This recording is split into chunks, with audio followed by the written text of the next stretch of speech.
And the reason we are doing this SKI Annual Summit really is to build a community of people who start to believe that building infrastructure is just as important as going out there and solving problems. And in my mind, for that to happen, three things have to happen. Number one, we need a marketplace full of ideas and actual public goods. So for a girl who's looking to solve tribal problems, we can say, here are actually tools you can use to assess the tribal readiness for livelihoods. There are digital platforms she can use to actually orchestrate livelihoods. There are financial solutions that she has. There are frameworks, there are communities, there are networks she can engage with, and that is available to her. And there is a surplus of such communities. That's number one.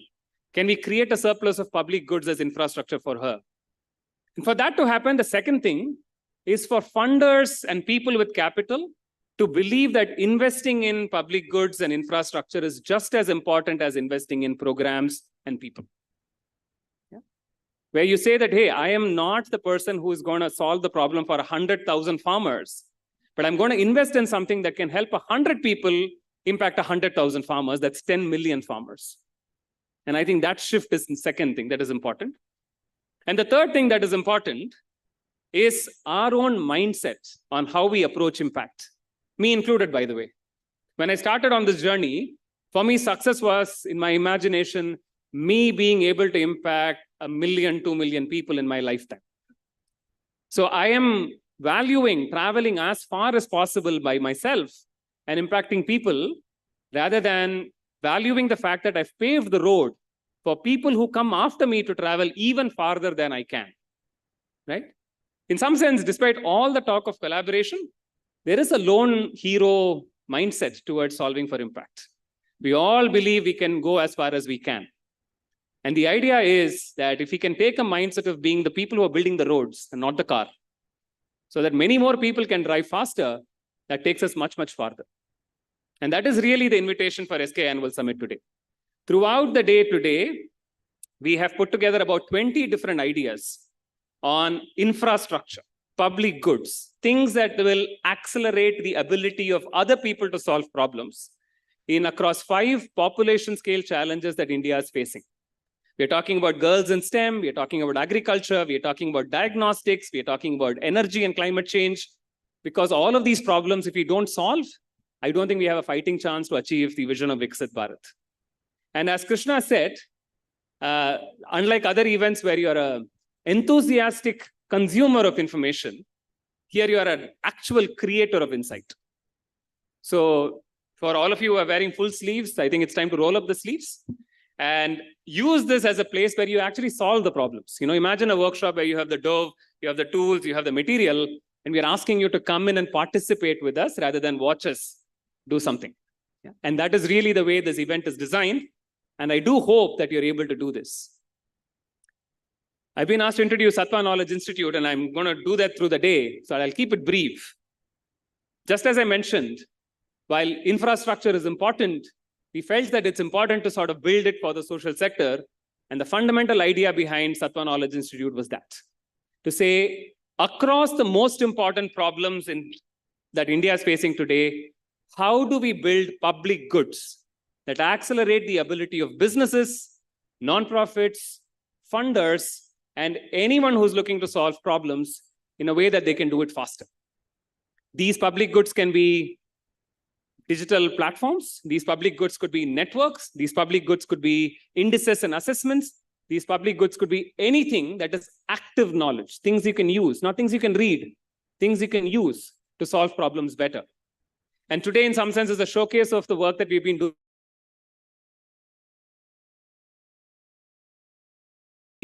And you find a lot of what ideas we are sharing engaging. And as everyone before me has mentioned, this is not an individual solo activity. We've been very, very lucky and very fortunate to have partners throughout this journey who've committed to this experience. And what we share with you today is thanks to the collective support of all of those people who agreed to work with us. Yeah, I think I have exactly a minute. So I'm going to finish with a story that I recently read and it stayed with me. How many of you have heard of this person called Carl Wiesel? I'll be very surprised if any of you did, because he doesn't even have a Wikipedia page. So 1928, Carl Wiesel filed a patent for a technology that will use hydraulics to stop a fast-moving body in a safe way. And the idea for him was to build a product out of that. He never did, actually. He failed. He never built a product. After him, a bunch of people took his patent and built an anti-braking system. So at that time, planes, when they land, almost always had their tires burst. Cars were veering off the road because their braking technology wasn't the best. And so people like, there was a gentleman called Rudolph, there's a gentleman called Diesel, there's a gentleman called Benson, who actually built brakes based on it, and none of which were actually commercially viable. Then Ford came, then Chrysler came, and then finally Mercedes-Benz was the first car company that put anti-braking systems in every car. And in 2004, anti-braking systems are mandatory for every car we buy in developed countries. 1928, Carl Wiesel filed a patent. 2004, his patent is part of every car that is on the road today. Right? It took about 80 years. He doesn't have a Wikipedia page. None of us know him. But what he did has saved millions of lives, tons of fuel, lots of tires, and actually saved millions of dollars for multiple industries, including aviation. There is a pride in being Carl Wiesel, and not just Elon Musk. What I hope you come in today is to find our own Carl Wiesels in us, so that we build and find the pride in building infrastructure as much as we find in solving social problems. Thank you, everyone. Thank you so much.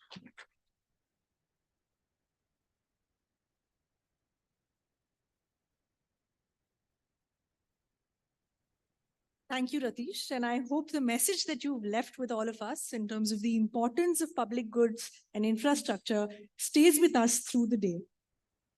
Viksit Bharat at 2047 is the vision to make India a developed nation by 2047, the 100th year of independence. The vision encompasses various aspects of development, including economic growth, social progress, environmental sustainability, and good governance. However, each of us also has a role to play in realizing the government's vision. This journey towards equitable growth is ambitious, and this SKI's first summit is a step towards it. To set the stage for the discussion today, and to share his thoughts on India at 100 and how we can work towards Viksit Bharat at 2047, I would now like to welcome on stage Dr. R. Balasubramanian. He's a development scholar, author, public policy advocate, a full-time member human resources in the Capacity Building Commission, Government of India. He's also the founder of SVYM, Swami Vivekananda Youth Movement, and Grassroots Research and Advocacy Movement, GRAM. Sir, can we please have you on stage?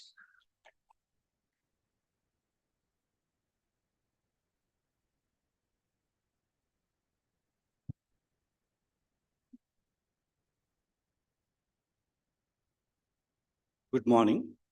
And thank you, Krishna and Ratish and everybody at Sattva for having me here today. As Ratish was speaking, I realized an enormous challenge of speaking after him.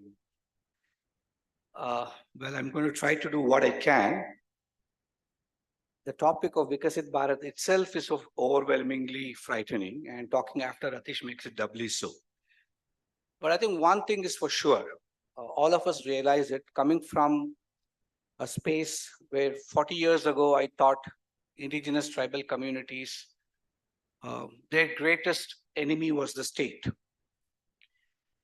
And the state did everything possible to create poverty in them, and then tried to go around to the drawing board and find schemes to elevate their poverty. So it seemed like a real conundrum to me that people just didn't listen to those indigenous communities and ask them two questions: what poverty meant to them, and what did poverty alleviation mean to them? And for a long time, it took me 30 years to architect my anger as books. But today I'm on the other side of the fence. I'm part of the state, mandated to do exactly what I was demanding that should have been done 30 years ago. And I think that is a journey. I would like to look at the nation as such. And if we take India 75 years of journey, if we don't learn from it, I don't think we can really do much the next 25 years. That's my view. We started off as a provider state, 350 million people. We talk of a lot of challenges today. Just imagine in India, 1947, possibly less than 2% of global GDP, a nation which had a lot of global GDP, close to 30% of the global GDP 200, 300 years ago, and then reaching that stage. A nation which was led to believe that it can't take care of its own problems. If you have to govern yourself, you destroy ourselves and end up as rascals who don't know how to govern, in the language of Winston Churchill. So we had to provide. And the 90s was when I was at the peak of my activism days. We were all promised something is going to trickle down and it will solve all problems. It will solve the problems of indigenous communities. Well, a lot of ideas trickled down, but did solutions trickle down? I'm still not so sure. So, but state had changed itself. From a provider state, it became a provisional state. Suddenly, a set of people who were so used to regulating and controlling and telling the world what to do, telling the nation what to do and what direction to go, had to suddenly be facilitating change. And the skill sets to do that was obviously not too strong in the government. But today, what is music to my ears is we are at a point in history where the Honorable Prime Minister talks of Jan Bhagidari, which I think a lot of us need to decode and understand this. And in that lies a lot of solutions. The way I see it, when Ratish was talking about the infrastructure, I would like to use a different word. I'll talk about it when I come to it. So what I really understand the energy behind this is a recognition of the fact. And I hope that today's discussions will also possibly evolve this idea a little deeper, that for too long, we have been classifying social sector as an exclusive sector whose problems are so unique and exclusive that only a few of us in this room have the potential, the ability, the intent, and the passion to solve. And we were so passionate, we refused to allow anybody else into that territory of solving these problems. You can call it the arrogance of the social sector, which I belong to, or egos. The tragedy is most of us couldn't converge our approaches. We couldn't really build the strengths to work with each other. We couldn't really understand collaboration in the true space in which we to understand to solve these problems, but we thought we can solve it ourselves. For a long time, I believed the state is the culprit, and I set about to supplant the state itself, because I worked in areas where state presence was very minimal. So I thought I can supplant it without realizing that at best I could only supplement it. But today, I think COVID taught us a lot of lessons. COVID not just a public health challenge which India could reasonably, possibly the best around the world. Being a person in the public health space, I can tell you this much, we handled it very well, despite the fact that we don't want to recognize that we handled it well. But what it showed out was these sectoral margins have to be blurred. For too long have we been breaking ourselves into government, the public sector, the private sector, and the NGO sector or civil society. Somewhere in the equation, the citizen gets into the narrative too. But I think that COVID really taught us that if we can go beyond these margins, if we can really look at each other and learn to work recognizing the strengths of each other instead of criticizing the weakness of the other, and instead of defining problems exclusively as domain-related problems, but having the ability to think in systems and think larger, possibly we'll reach a state where Jan Bhagidari will fructify. Because hidden in that word is an enormous power and potential for the state to reduce its agency and control, and for citizens possibly to expand their agency and control in solving problems. We cannot wait for a messiah to come down and wave a magic wand and say problems will get solved. I think we need to look at problems slightly differently. We'll definitely have to look at solutions far differently, because solutions for the complex problems that we have today cannot come from one individual or one sector. It has to come from all of us together. So what is it that I would like to talk about? And if you look at the state and what is it, are we getting prepared for? And how is the state looking at this problem and the concept of Vikasit Bharat? The whole idea of change comes not just from development, but, and I would like to draw upon my own dilemmas, challenges, and experiences I had when I jumped into working with the government, possibly at a very high level 3 years ago, nearly 3 years ago. And the mandate given was to build the capacity of the state to respond to these very challenges that we are talking about today. And again, those challenges are very difficult, because if you don't have a goalpost defined, you really don't have capacity for what. And the immediacy of the solution came to us saying that for the immediate, what does the nation mean as development? And you need something to be defined. We can always argue about these definitions. I don't want to go there. Is how do you build a $5 trillion inclusive economy? How do you do it? Was a big question asked to us. And how do you build state capacity to facilitate that? Second, how do you really understand Atmanirbhar beyond just the sloganeering and deconstruct it? Look for solutions which are truly indigenous and not a Western package solution that can be force-fitted into an Indian problem and then and talk about why it didn't work. Are there solution frameworks that are so culturally appropriate and contextually relevant that can be embedded or seen from the DNA of our own national abilities? The third was how do you promote ease of living? Again, ease of living not from a World Bank definition, but from a truly on the ground, last mile person, the Antyodaya that we talk about, and say, how do you understand and deconstruct ease of living and what does it mean? The fourth is we live in a world of technology and we just can't ignore it anymore. Today, we have built possibly the world's largest LMS for our government officials. We are insisting on 52 hours of compulsory learning on domains that will make a difference for a person to play his role within the governmental system to deliver on a specific measurable output. So many things have quietly changed. But normally it takes a while for us to recognize government is changing, mainly because the impact of government changing takes possibly a decade to be felt. So it will take some time. But more importantly, we said, can we keep this as short-term goals? Lay the foundation first to see if we can handle $5 trillion. Now, I remember as an NGO, when we write our proposals, donor organizations those days, I'm not sure what they ask these days, would ask us, do you have the capacity to absorb the grant that we're giving you? I think we as a nation also should ask this question. Do we have the capacity to become a $30 trillion economy overnight? I don't think we have. Everything is incremental. Our capacity is to deal with the problem as much as the capacity is to solve it is also incremental. So my belief is today, post-COVID, the state has recognized it can't solve these problems alone. That itself is a big thing. A state which I believe, that's what we teach our students, the largest proponent of organized violence, has come to terms with its own inadequacies, with its own limitations, and says, I don't have the answers. I need answers, and we can only discover it together. So surrendering agency and control is very difficult. Try laying down office. When I had to go through that process, it's an enormous learning curve for each one of us. And for a state, it's much more larger and bigger. So for us, Vikasit Bharat is very simple. Keep the definitions of economic growth. It's not that. It's about a developed India and what does it mean and how do you deconstruct development, and that's what we are trying to do at every level. It's investments that the state can make on building human and social capital and hopefully produce enormous economic consequences. The economic consequences of an order of 30 trillion, 40 trillion, whatever you want to call it. But the importance is not that. The importance is on building that human and social capital that can create this economic consequence.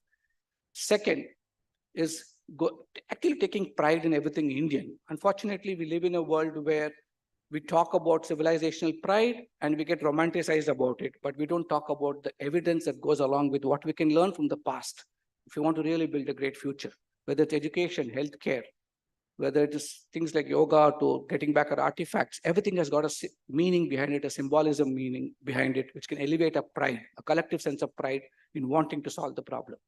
And the third, the state believes that if you want to be wanting to be building a new India, it can only be done with a team India, where Samaj, Sarkar, and Bazaar come together.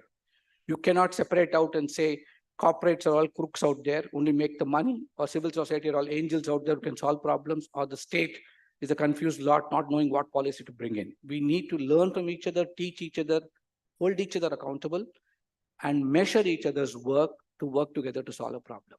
And for that, the state believes that everybody has a responsibility as the kartavya component, where we believe that, well, we definitely have the privilege of enjoying our rights. We have an obligation to deliver on our responsibilities. And so we call this the Char Sankalps.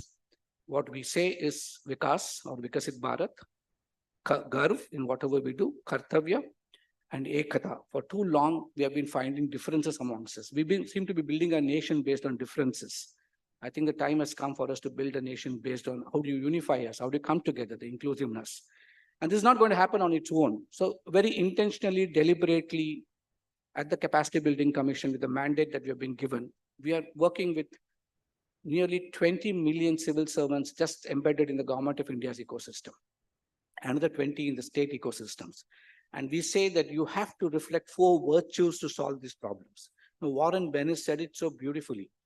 He said you can have all great ideas, but ideas alone are of no use to anybody. But with these ideas, you need to have a social architecture to deliver on these ideas. Even having a social architecture is not going to take you too far. But what you need is the spirit of adventure, the risk-taking that you can do to try out a solution. And he says, even if one is missing, leadership is going to be weak. We in the social sector were driven by ideas. I can remember 100 things I have done, and it didn't really pick up. We are all very adventurous because we have nothing to lose. We jump in there and do things. But I think what was missing, and a different word used by Ratish, but I've used a different word, is a social architecture that where we could really embed these ideas in ecosystems. The state has the same problem. The state is less adventurous, but possibly has a huge social architecture. And it sometimes, it's got its own challenges of ideas, but it's got very intelligent people who can get the ideas.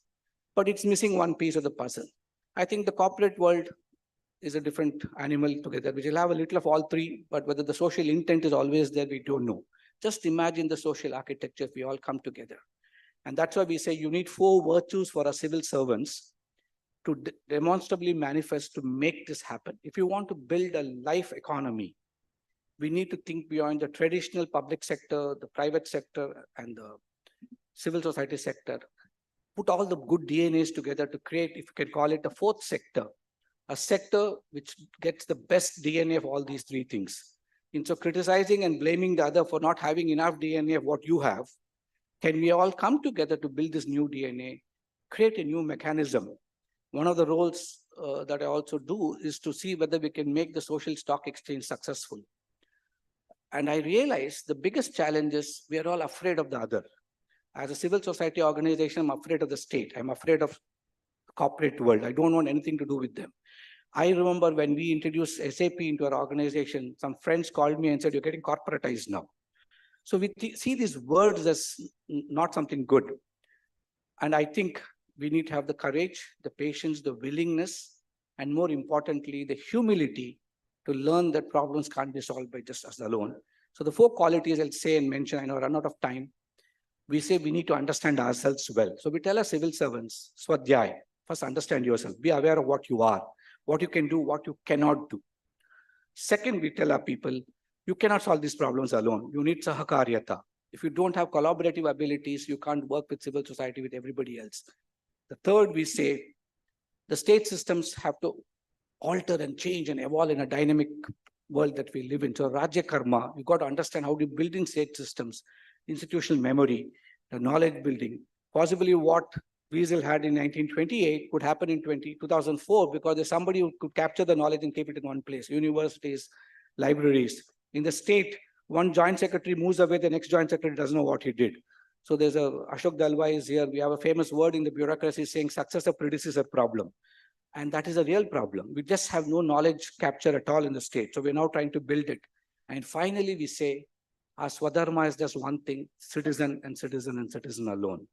And for that, all of us have to keep our individual domain egos aside, our sectoral egos aside, and the work at the center should be to bring about meaningful social change, to make this world a better place. And I think that's what we all need to build an architecture for. Thank you.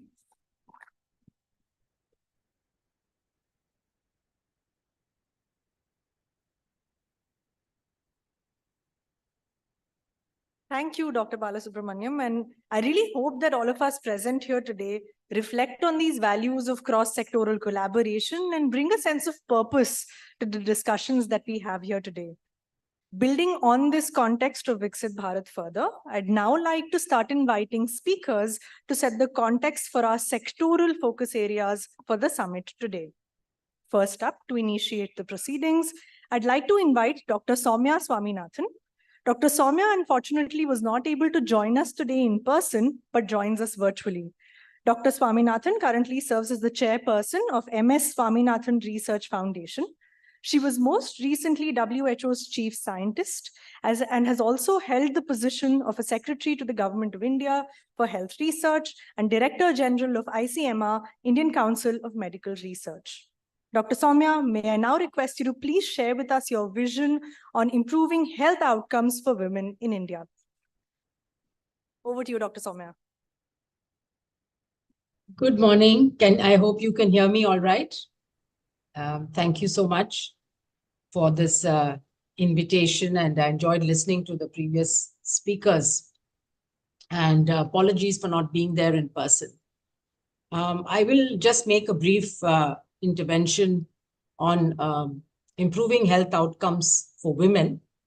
I think if we look at statistics, and this is not just for India, even though I'm going to focus my talk in India, even globally, we see that health outcomes, there is a gender disparity. And one of the key issues that we face when we look at outcomes for men and women is the lack of gender disaggregated data or sex disaggregated data. I should use the word sex and gender very carefully here.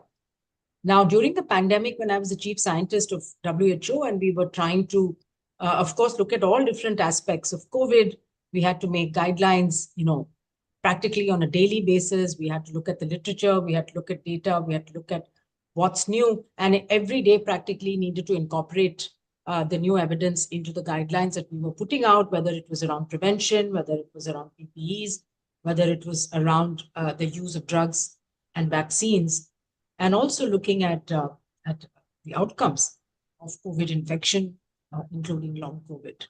And what was striking was the fact that the majority of countries, the data that we were obtaining, even on just something as simple as COVID infection, we did not get it with age and sex disaggregation. This applies even to very basic data like death and hard outcomes like mortality or any disease indicator you take. So the first point that I would like to make is that we should all look very carefully at data that we're collecting and that we're reporting. And there's been quite a lot of literature on this, even if you look at studies, randomized clinical trials, for example, cardiovascular outcomes, you'll find only a minority of trials that report outcomes. They may inform you how many men and women were included in the study, but when it comes to outcomes, you'll find only a minority actually report outcomes that are separate for men and women. And this is very important because there are biological differences between men and women, and we cannot presume that they will respond similarly to an intervention, whether it's a drug or a vaccine, or whether it is some other kind of health intervention, which is not a drug-based or a vaccine-based intervention. So I think it's extremely important. That's the first point I'd like to make.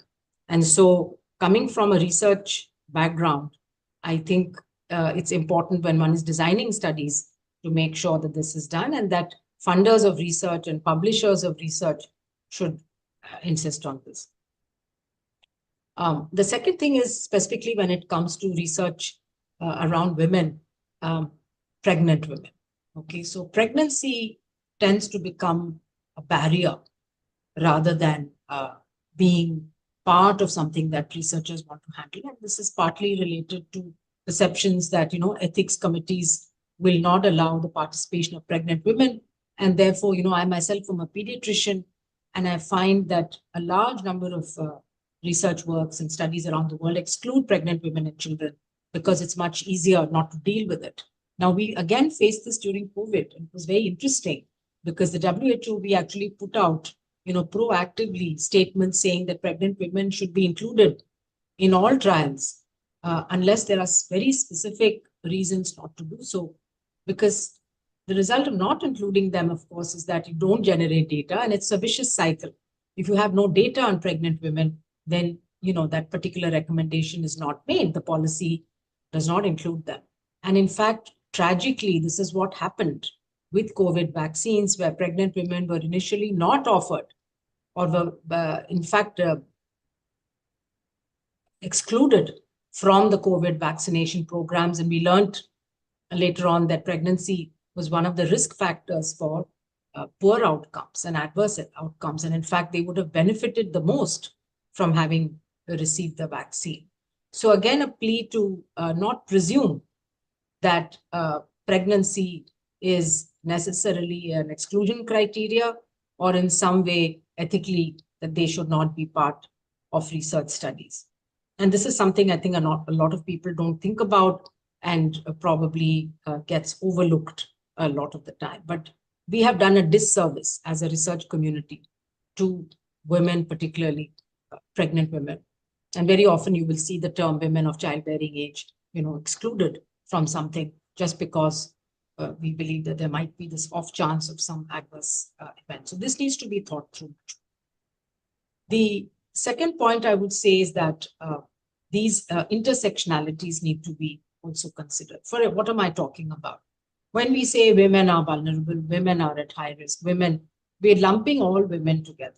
And of course, we know that all women are not at the same risk, just like all men are not at the same risk.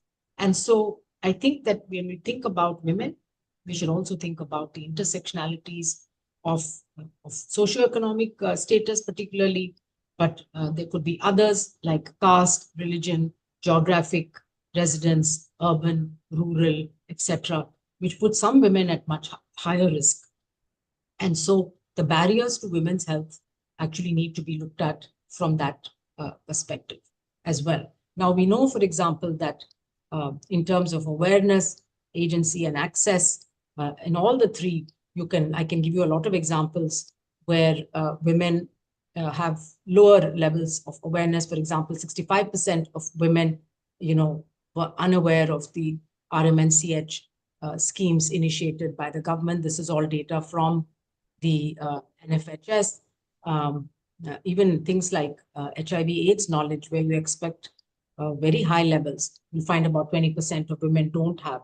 Similarly, amongst diabetics, if you look at their knowledge about diabetes, about 30% of women really don't understand much about diabetes, what it means, or what they should be doing to improve their own health. Similarly, in terms of agency, there's still a very large proportion of women, 90% of women in 15 to 49 years age group, who could not take independent decisions about their health care.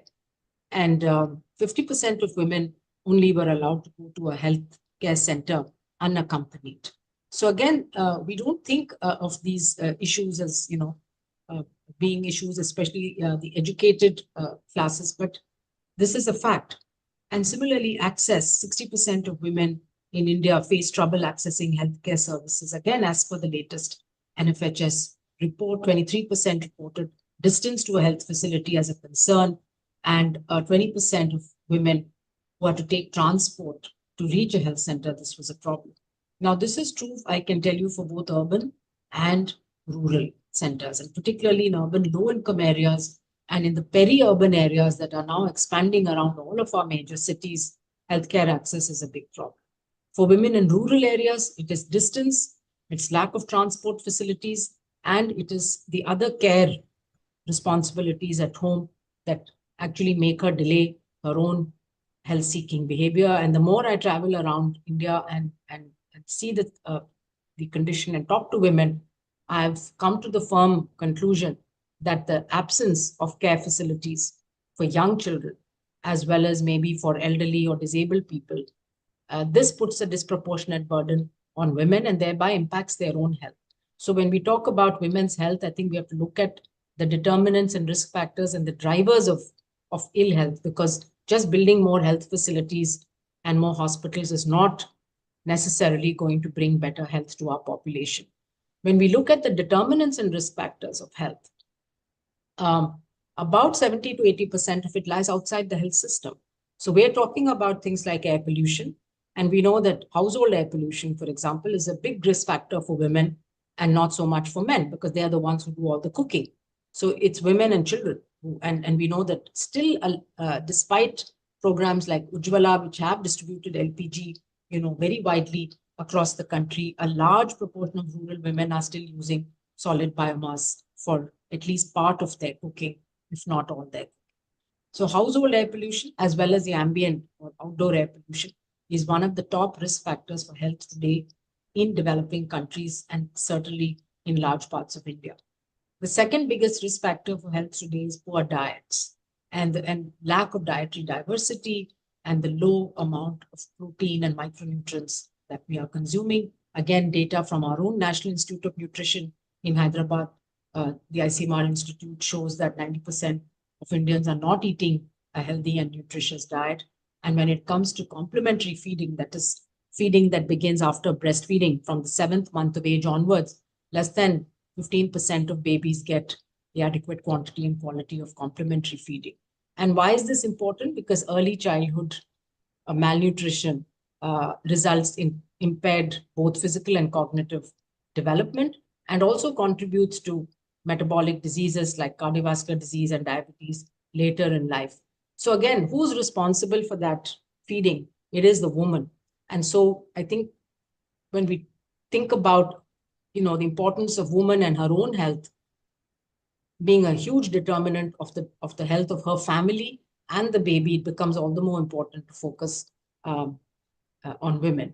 In terms of SDG goals, again, for some of the indicators like maternal mortality and anemia, we still have a ways to go. And we have, unfortunately, now a double burden of malnutrition with both underweight continuing. About 30% of Indian women have BMI less than 18.5. And at the same time, we have a growing burden of obesity and overweight. Again, in women, particularly, it's increasing very rapidly in urban areas, but the rural areas are catching. Now, on the positive side, of course, our health system has been significantly strengthened by the Ayushman Bharat program. We have now the health and wellness centers, which are rapidly expanding across the country. We have a new cadre of health worker there, the CHO, and we have an expansion of digital infrastructure in the country, which health, I think, has not yet completely used or benefited from that digital stack that has been built. Though we know that there are thousands of startups in India that are looking at, which are health tech startups that are particularly trying to look at AI and other tools. But I think the issue here is where do they add value? How do you use them? Who's going to use them? And are they improving health outcomes? And this is where the challenge comes. Lots of people developing these tech solutions, but then they need to be rigorously tested and evaluated before they can be scaled. And this is where the ICMR, I think, again, plays an important role in innovation scaling, because there is that intermediate step where somebody needs to look at the problem, look at the solution, see if the data actually matches and is helping to solve that problem. Is it cost effective? So a health technology assessment program that's run by the Department of Health Research looks at that and then recommends it for scaling through the Ministry of Health program, because ultimately, of course, have massive impact across the country. It can only happen when something gets scaled and it becomes part of the National Health program. So I think solutions, technology solutions are there, many being proposed. We need to look at this value chain and pathway of how do we take those best ideas and solutions and actually try to put them into the program, into the National Health Mission, so that they can be rapidly scaled up. Now, for this, as Dr. Balasubramanian was saying, stakeholders need to come together. You need here the private sector or the startup ecosystem. You have the government infrastructure, state and central government, the health department, and the ministries. And then you have agencies, of course, NGOs who can, in the health space, who have a lot of experience with the system and who know what is likely to work and what is not likely. And we have to keep in mind that there are still few parts in India where this type of digital outreach is still very difficult. Many parts of Orissa, tribal Orissa, I've traveled in, there is no mobile connectivity even now. And so it may take a few more years. But also a lot of people don't have access to internet, even though they may have access to mobile phones. So we need to keep that in mind. And we can't overburden also our last mile health workers, with adding more and more apps and things onto their phones. So we need to think really holistically about where technology solutions could play a very critical role. I think during COVID, we saw that telemedicine and telehealth played a very big role in helping people. So that's the kind of thing we need to think about. Again, how do we get our expertise maybe sitting in the cities to the specialists who are not available in the remote rural areas, but how can we use their expertise, through telemedicine and telehealth? So certainly, addressing these complex healthcare challenges requires a effort from the different stakeholders to come together and find and test these solutions. So governments, nonprofits, and private sector entities, there's definitely a space and a role for all of these to support these innovative solutions. But ultimately, like I said, these things have to get into system level solutions. So very often people talk about this pilotitis, which doesn't eventually go anywhere. So we've got to think really about also sustainability and cost effectiveness as we think about these solutions. So I think I just want to end there by putting out maybe a call for action really on this type of action that we need, a concerted collaborative effort to prioritize firstly. So based on data and based on evidence. And again, I would put out a call for data to be generated and shared, and particularly sex disaggregated data. And secondly, for us to come together to invest and support these system level solutions to ensure that women's health is prioritized and necessary solutions are brought to the fore and implemented. Because I believe that if we do not prioritize women's health, then we are really putting at risk the health of all of the communities, because women are very central, as I said earlier, to the health of the family. And we know after the pandemic that when health is impacted, then the economy, really takes a thrashing, and therefore more investment on health. And I would say the other, of course, areas, education. These are the two very critical sectors which are going to pay off in the long run. Thank you very much.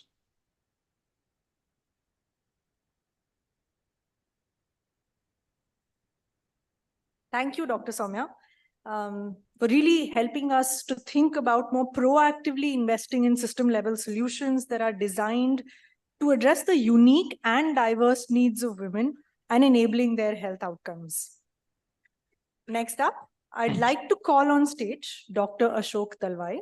Dr. Ashok Dalwai is a retired IAS officer of the 1984 batch. He served as the CEO of the National Rain-Fed Area Authority within the Ministry of Agriculture and Farmers' Welfare, holding a rank of the Secretary to the Government of India.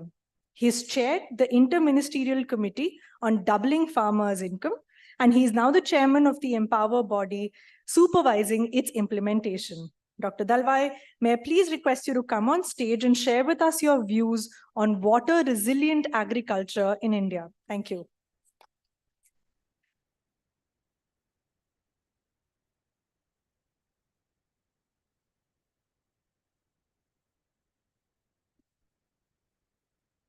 Good morning, friends. Thank you, Krishna and others of the Sattva Knowledge Institute for giving me this opportunity to share some of my thoughts and ideas on water relating to agriculture. Let me also congratulate SKI and DCM Sriram for bringing out a report on water use related to agriculture, with particular focus on two high water duty crops, paddy and sugarcane. This is a very relevant issue, very critical issue. To sensitize some of you who may not be aware of the critical status of water on this earth and in India in particular, all the water that is available is not utilizable. That's the first thing that we should remember. Now, India has a very critical challenge in this regard. We are home to just 2.5% of the Earth's surface. But we are home to 16.5% of the global population. We are also home to nearly 15.5% of the global cattle population. Whereas the water availability is not more than 4.5% of the availability on Earth. And that sets the context for the problem between supply and demand. The issue is getting more and more critical, as evidenced by the data point. In 1951, our per capita availability of water was 5,000 cubic meters. Today, with growing population and challenging availability of water, it has come down to 1,400 cubic meter per capita. When it comes down below 1,500, it's called as water stress, which implies that India is already in the bracket of water stress. And the estimates are that it will further come down to 1,100 cubic meters per capita. On the one hand, we're talking about improving the welfare of the people, which means that they have right availability and access to use of water for drinking, domestic purpose, and other requirements. On the other hand, the quantum of water available is getting less and less. So it's a double burden that India is facing. So how do we address this particular challenge and ensure that water is not only available, but it is equitably distributed among the people? So this equitability is extremely important. Only then can we talk about a welfare society, an egalitarian society. Water is the basis of life. Water is the foundation of civilization. You go back to all the ancient civilizations, they all were founded on the banks of the rivers. You go back further into the evolution theory, the life originated with a single cell amoeba in the water. No water, no life. So that is the importance of water. Yet, we the humans do not seem to appreciate this value of water. And our culture, our mindset, and the way we approach this critical natural resource is as though it is freely available, and it is available to any extent that we want it. Like I was saying, it's as free as the water. That's a epitome of the kind of culture that we have been inheriting, and therefore now, in the new setting, we need to change this basic mindset.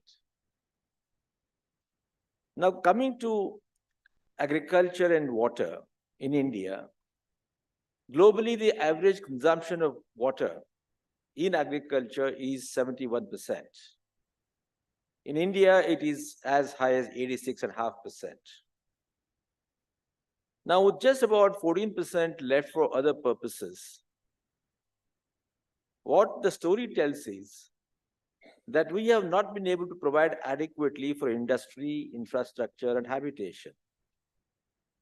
If agriculture has been the dominant economic sector of our civilization in terms of the number of people it engages, and therefore in terms of income distribution, we are now at a situation where agriculture sector is overburdened with people, and therefore there is underemployment, there is disguised unemployment. And alternately, we need to shift the manpower to other economic sectors. Therefore, we need to make available water to those sectors too. So how can we target to rationalize the use of water and bring it down from 86% to say a realizable at least 80% over a period of time, without in any way compromising the production of agriculture? I'm not just talking of food production. Because agriculture does not produce only food. It produces a number of commodities which feed the human beings, which feed the cattle, which feed the industry. Given that today the world is trying to move away from fossil-based industrialization to natural resource-based industrialization called bioeconomy, it is all the more important that agriculture is taken care of adequately without in any way compromising its production potential. So the answers would certainly lie, to begin with, in research and development. Our research and development has always based its hypothesis on the assumption that water is available.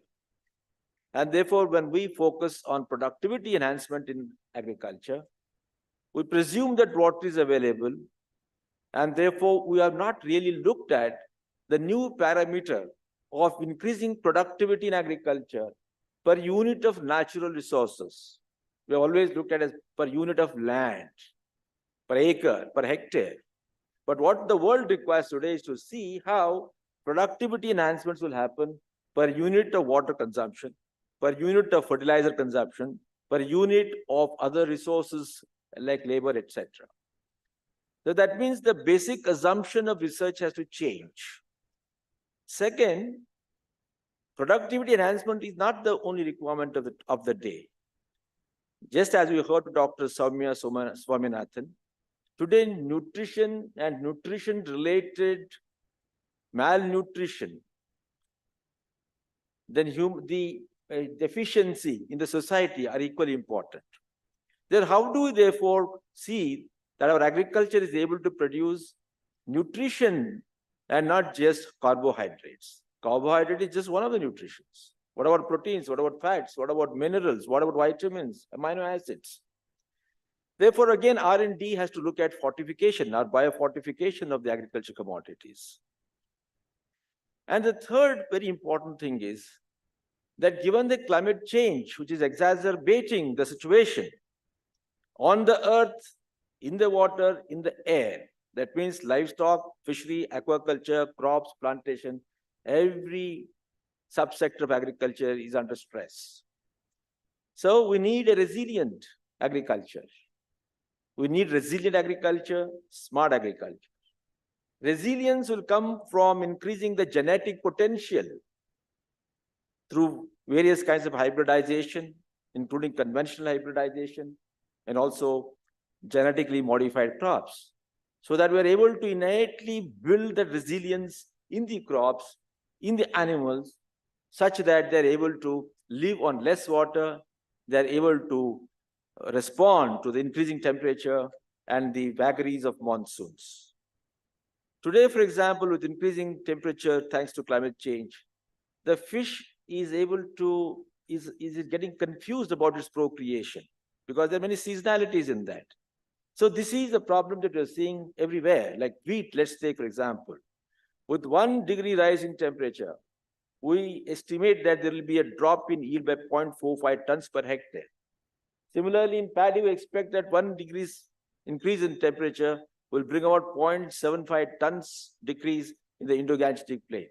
So crop resilience or resilient agriculture is very important. Therefore, it's not only just genetic manipulation, but agronomic practices, etc., will all be equally important. But then we need to move from resilience to smart agriculture, which means that we also integrate technologies, not just mechanical technology, but also the information technology, the new suite of technologies like sensors, like the drones, artificial intelligence, robotics, etc. Take, for example, the real situation of the rural India, where electricity is not available 24 hours. Therefore, the farmer does not know when is the electricity available on his farm to irrigate. So what does he do?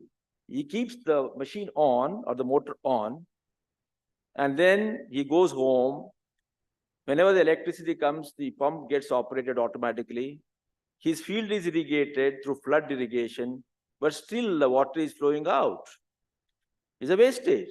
But today it is possible with mobile technology, with using artificial intelligence and sensor, to actuate the pumps when actually the electricity comes sitting at home.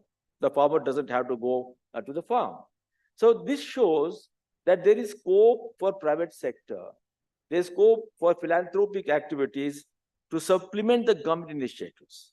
The reason is that water is still considered a common property. It's a public property, public good. So if the government at all thinks of transferring to private sector, there can be a big issue about that.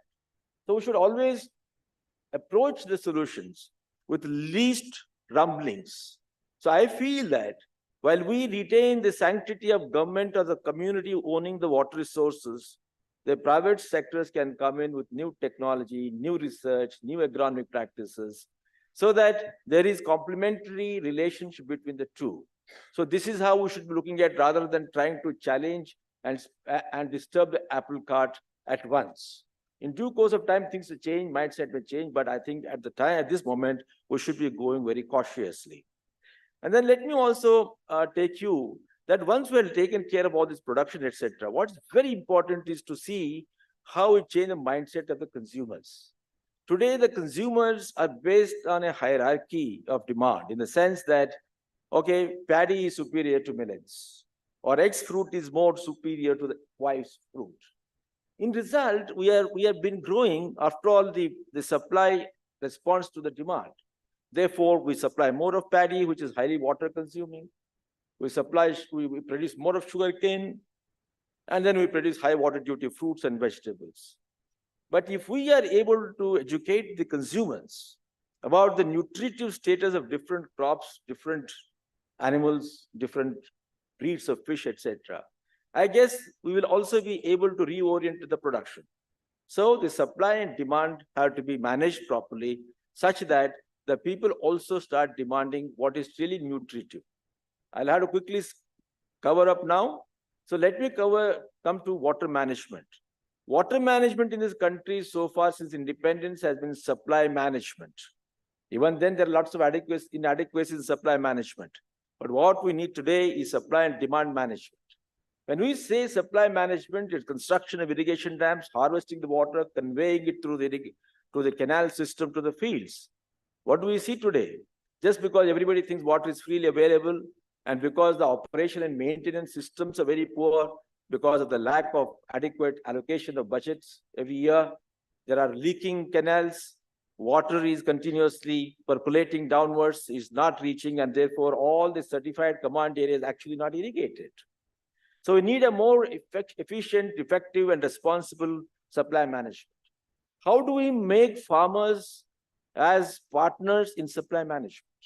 We are aware that can we have volumetric-based transfer of water than the area-based supply management. Today, the revenue of water duty is based on area you irrigate.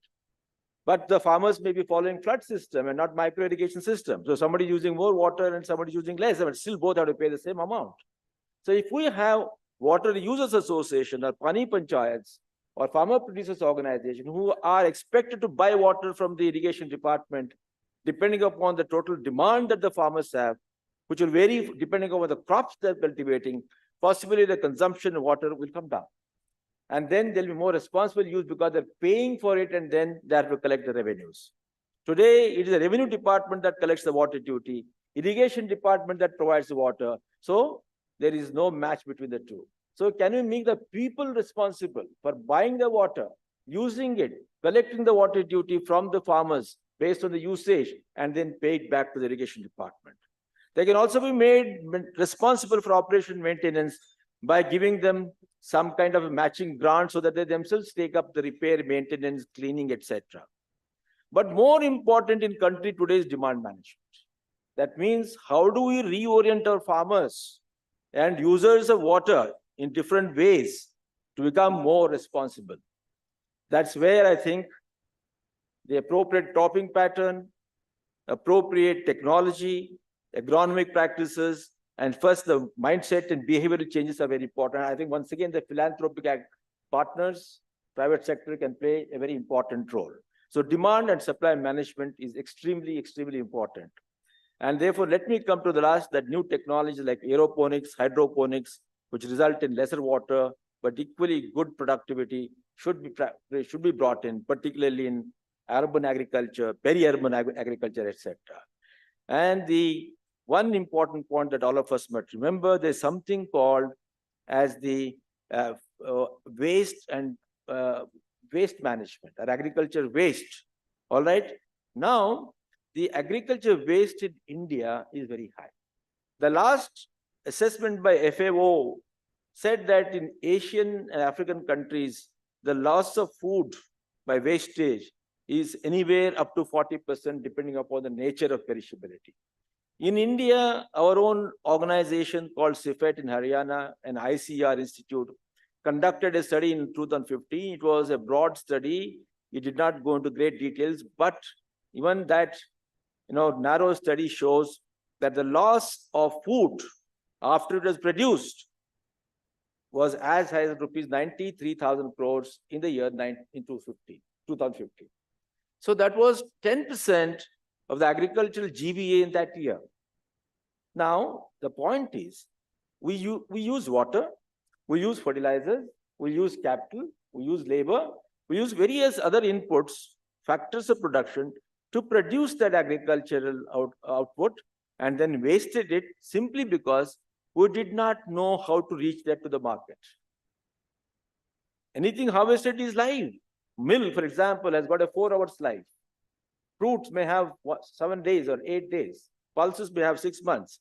So we should know how to store, how to transport. So strengthening the agri-logistics in terms of storage, transportation, pack houses, cold, dry, etc. is very, very important, so that we produce only as much as required and we do not produce what is not required and charge the ecology and the economy. Therefore, food system, we are having a food production, but not the food system. Means a food system is production, harvesting, processing, packaging, distribution, retail. Because we're not built a complete value chain and there are gaps in the value chain, we're losing a lot of things. Please remember, there's a little difference between food loss and food waste. In Western countries, food waste is high compared to the old world. Whereas the other way around, when it comes to food waste. Food waste is a function of absence of technology, agri-logistics. Food loss. Whereas food waste is an ethical issue. We take food in the afternoon, for example, when we sit for food, we'll take more than what we need, waste it in the plate. That's a waste. So we need to take care of both food waste and food loss. So flow. And if food loss and waste are considered in terms of the greenhouse gas emission, in terms of the carbon dioxide equivalent, this continent called food loss and waste is number 4th. After China, USA, India, the 4th country is this country called food loss and waste, and it emits so much of greenhouse gases that it is contributing to the climate change. So friends, water, which is so critical, and water and soil are related, I'll not go into that for want of time, but water is being utilized to produce something only to waste. There cannot be anything more criminal than this. So there's a lot that all of us can do together, particularly the corporate sector, the private sector, and the philanthropic agencies, which you already are doing, but you can bring in more and more ideas. I must congratulate that there is now partnership between 2 agencies here to give us a new thought. May this kind of ideas keep sowing further and further, and then and give a new light. Thank you very much, and congratulations.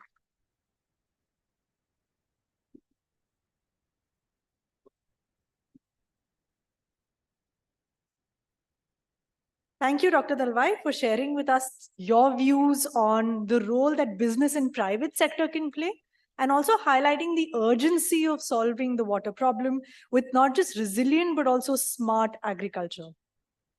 Sattva Knowledge Institute has had the opportunity to collaborate with DCM Shriram Foundation on producing a groundbreaking report on transforming crop cultivation, advancing water efficiency in Indian agriculture. All of you can also access a copy of this report on your tables. We are pleased to announce a report launch. For the same, can I please call on stage Mr. Roshan Lal Tamak, Executive Director and CEO Sugar Business at DCM Shriram, Aman Pannu, Head of Corporate Communications and CSR at DCM Shriram Limited and President of the DCM Shriram Foundation, and Joy Mukherjee, Team Lead at DCM Shriram Foundation. Also happy to invite on stage Meera Harish, Partner at Sattva, and Devranjan Pujari, Principal and Head of the Agricultural Practice at SKI.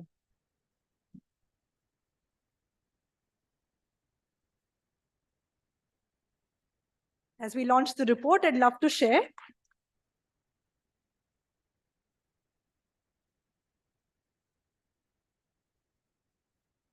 the report advocates for scaling water-efficient agricultural techniques in India to address this looming water crisis through systemic changes and innovative solutions. It calls for collaborative action, highlighting the critical role of industry. Thank you so much. Thank you.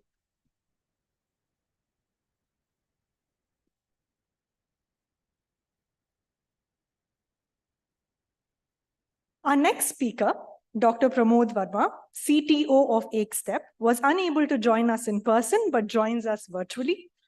Dr. Verma was the chief architect of Aadhaar, as well as the architect of various India stack layers, such as eSign, Digital Locker, and UPI. He's the co-chair for the Center of Digital Public Infrastructure, as well as the co-founder of Beacon Protocol, which is the basis for ONDC, Namayatri, etc.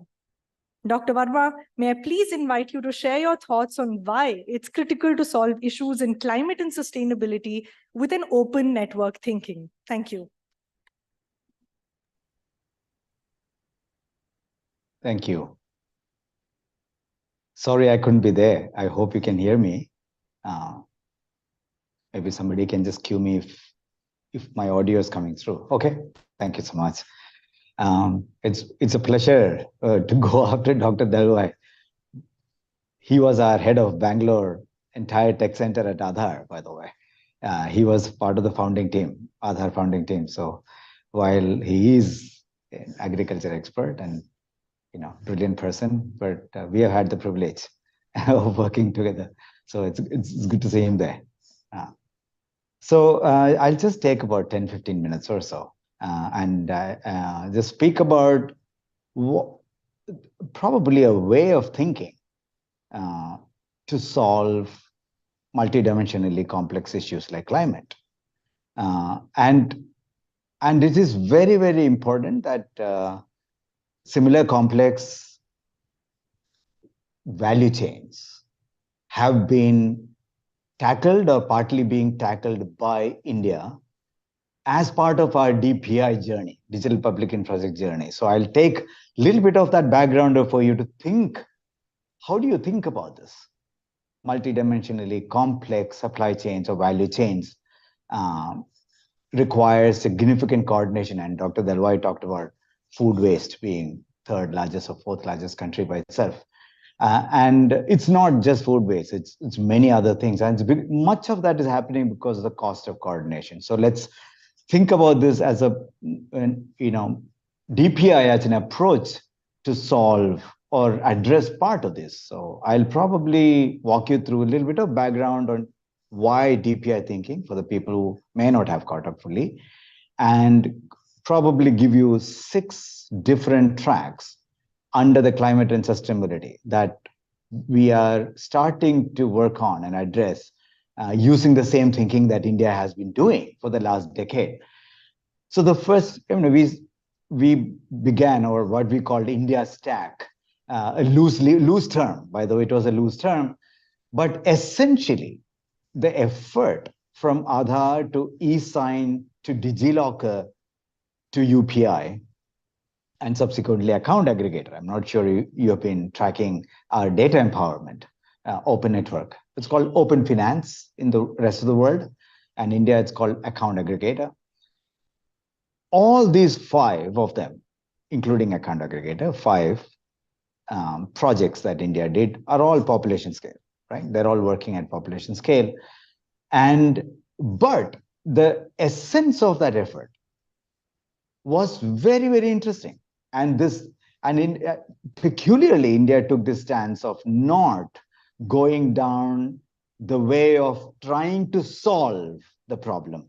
Rather, India policymaker with government support and not-for-profit entities like NPCI created the building blocks, the minimum underlying digital rails, and created the playground for many solutions to be tried out and experimented by the ecosystem.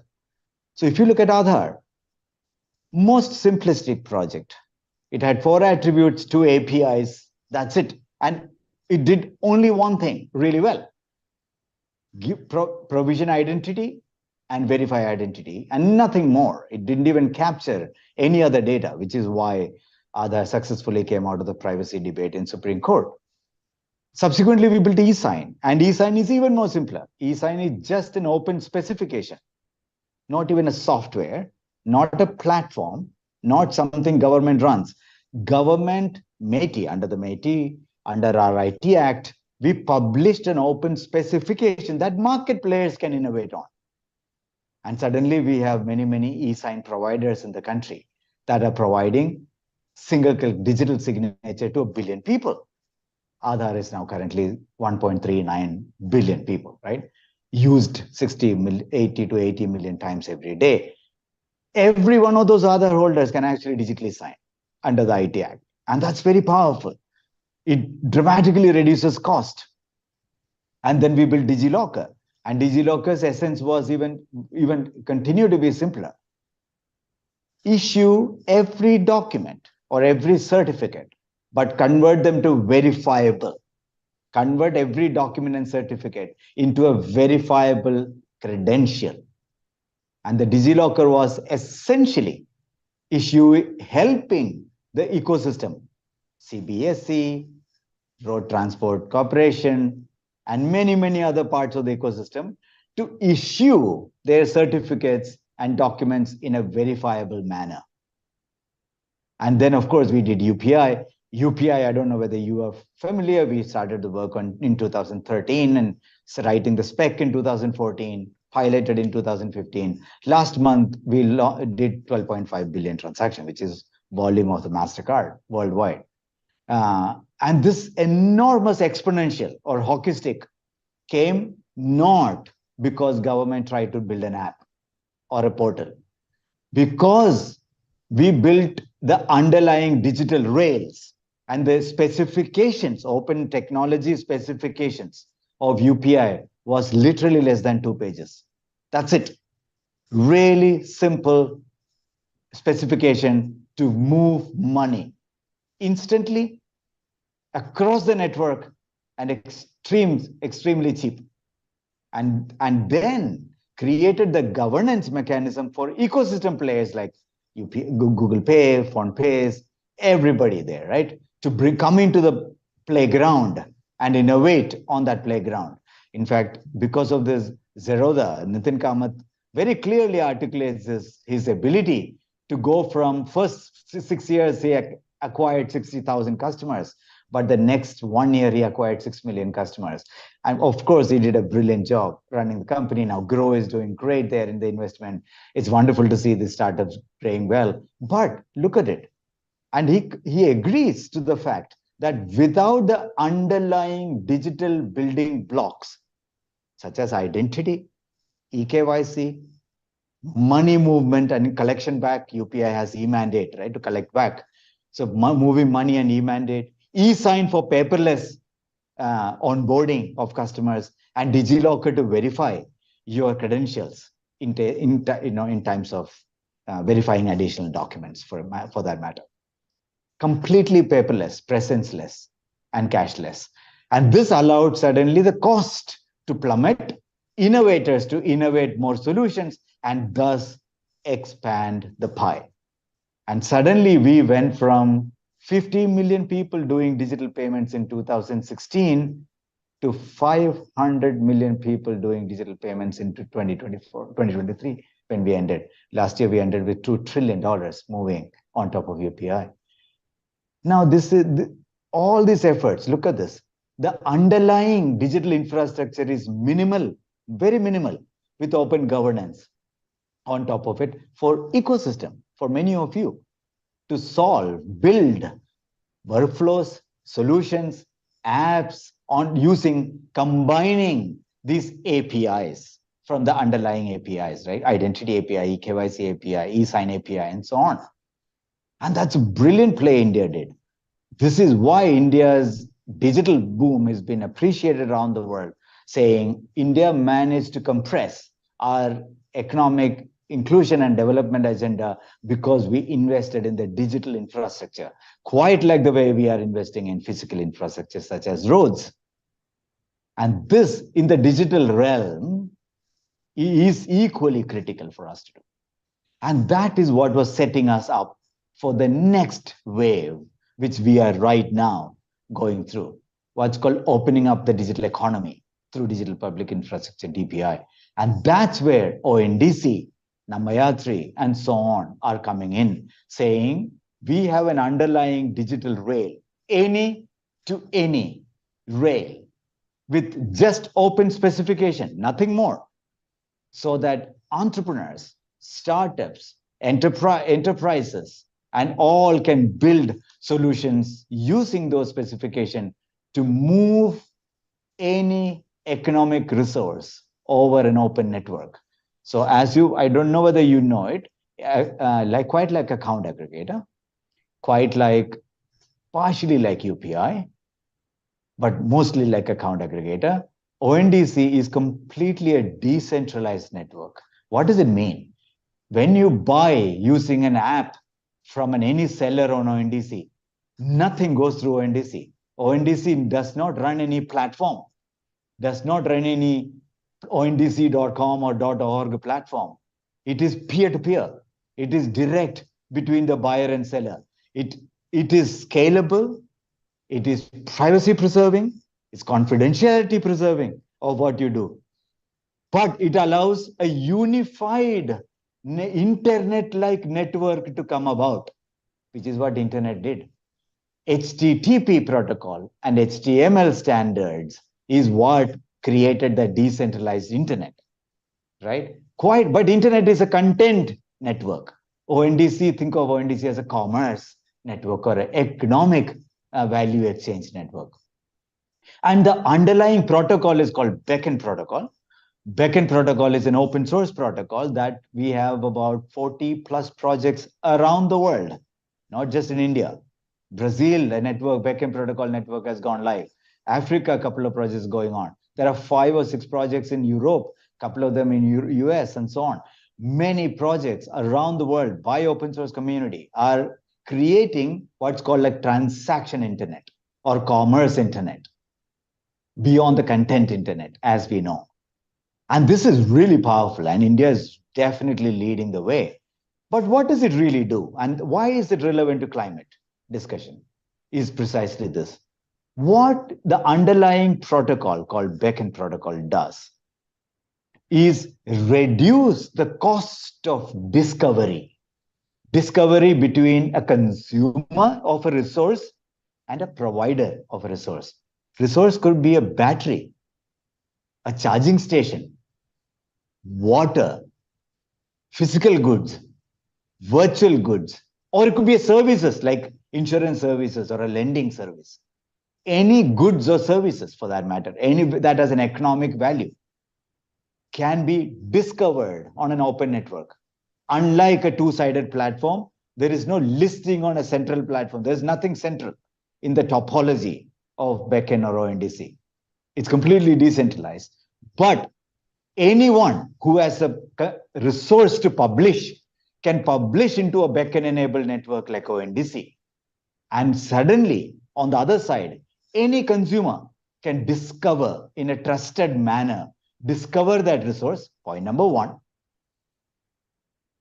negotiate prices or conditions on that resources, and procure, buy/consume that resource, and coordinate among the two parties, buyer and seller, digitally coordinate through a digital contract, underlying digital contract, and then fulfill that promise. Fulfill means it could be buying a product. It could be finding a charging station on your way from Bangalore to Chennai or Delhi to Mumbai or Jaipur, and the booking a 10:30 slot, all digitally on an open network. So you are able to actually reimagine a possibility that any valuable economic resource can be discovered, trusted, coordinated, negotiated, bought or consumed, and fulfilled, and also track and trace post-fulfillment on a decentralized network. Extremely powerful imagination of what a commerce internet could be. And that's why we have 40 plus projects around the world, including in sustainability and energy and green transition. India is actually on cutting edge. Absolutely, because of our last 12 years of nearly 14 years of our digital India, digital infrastructure investment behind, our muscle and our scale of India and our diversity of India naturally lends itself to a thinking like this. If it's a tiny country, uniform country, maybe a one app or a one platform solution can solve it. But in a country like India, no one app, no one platform can actually solve because of the scale and diversity. There are 6 areas I want to actually talk about in this energy and green transition, okay? In the area where you are able to actually use it. This thinking of DPI thinking. 6 specific areas that we are already in the mode of working, either in India or around the world. Project number 1, or the effort number 1, is creating an interoperable open network like ONDC for energy resources. Battery aggregation, energy trading, discovery of energy resources, trading, buying, aggregating, all, and EV charging, interoperable EV charging. As you know, EV charging is not interoperable. You travel 300 kilometers, you need 5 apps to discover something on your way. Different apps, different aid. It's like saying every bank has its own app to discover ATM nearby. It's the worst thing to do. Today, our ATM networks are interoperable. Petro banks are interoperable. But EV charging is not yet interoperable. While the hardware manufacturers are making it interoperable, you need a software layer for discovery and booking or consumption of, so that utilization of such energy resources can be maximized by the people who are investing in these resources. And we also believe there's another reason why we are excited about energy aggregation is because with the green push, we are going to have thousands of vehicles and probably millions of batteries with energy, mostly under-leveraged, underutilized, dissipating its energy. What if these energy resources can be aggregated like a school bus? 3 times a day it will ply. Rest of the day, it's actually charged and lying around in the depot.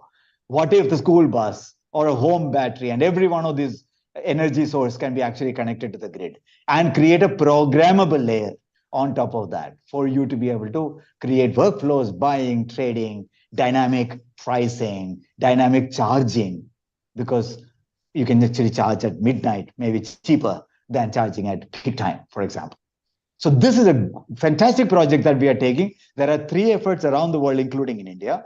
It's called Unified Energy Interface. That's project number 1. Very specific, we can actually tackle.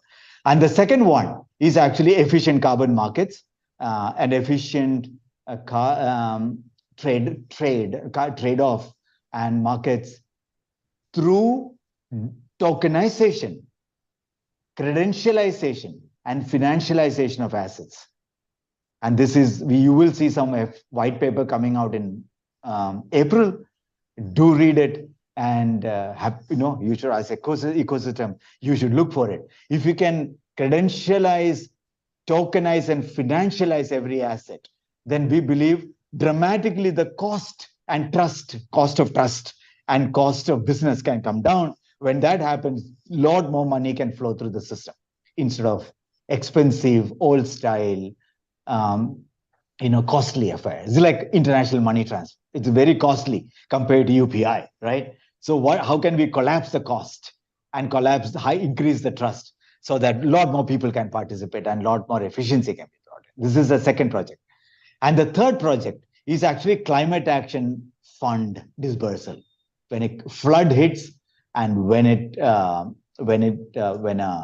climate event happens, climate disaster happens, how do we move money? And India is peculiarly at good stage it because we invested in the world's largest direct benefits transfer rails in India. And because of that, India can move money at any point in time to anyone instantly with almost no cost.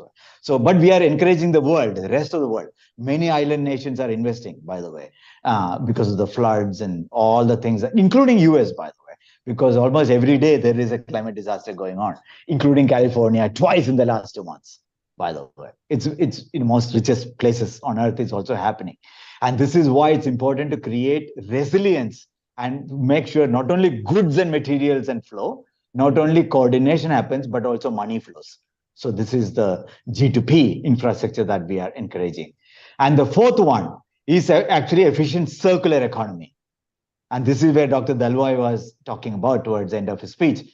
Today, the cost of coordination and cost of reprocessing, cost of and knowing where reprocessing is possible or recycle and reuse is possible, cost of transportation, cost of processing, cost of coordination among parties in that value chain is very high.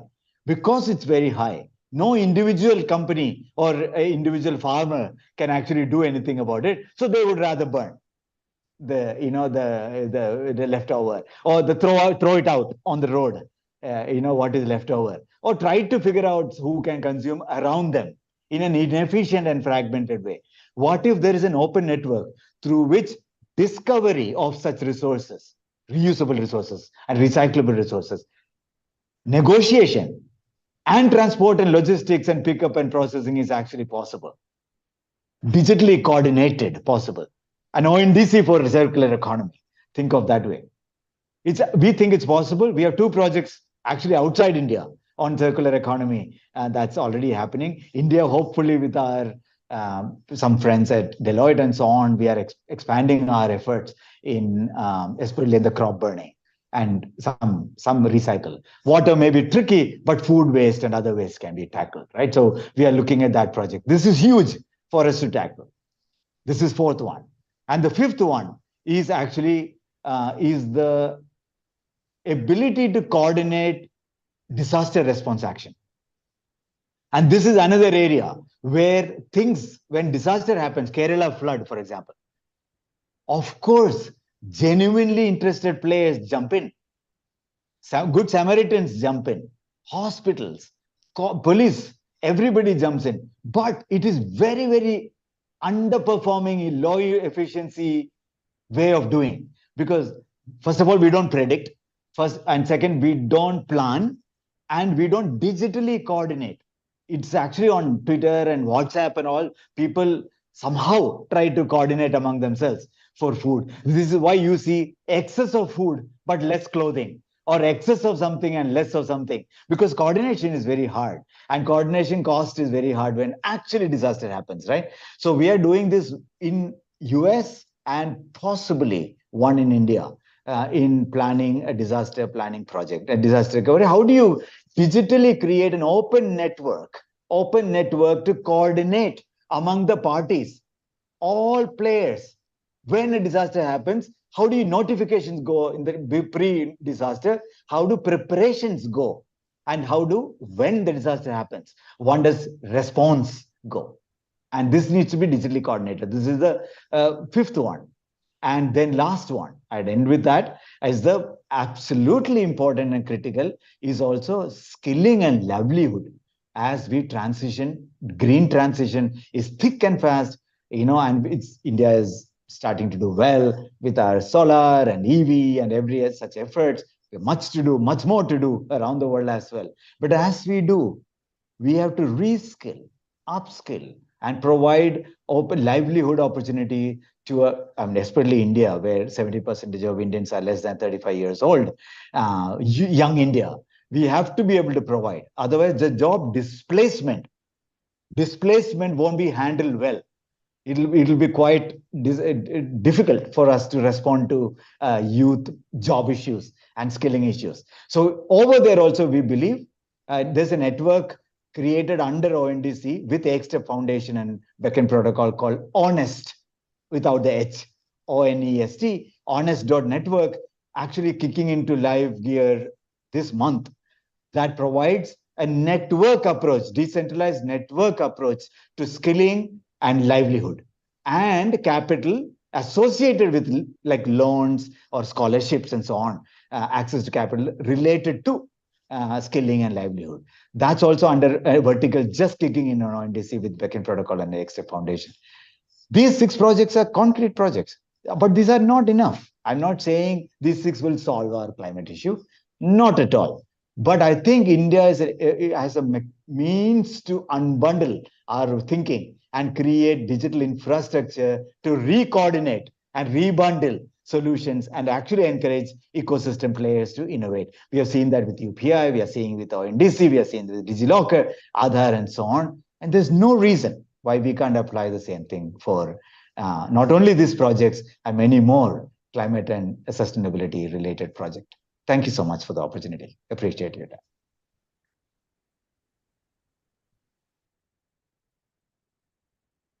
Thank you so much, Dr. Verma, for sharing with us India's DPI journey. And while we think of green solutions, also to be thinking about setting building blocks and infrastructure that can be linked, unified, and discoverable.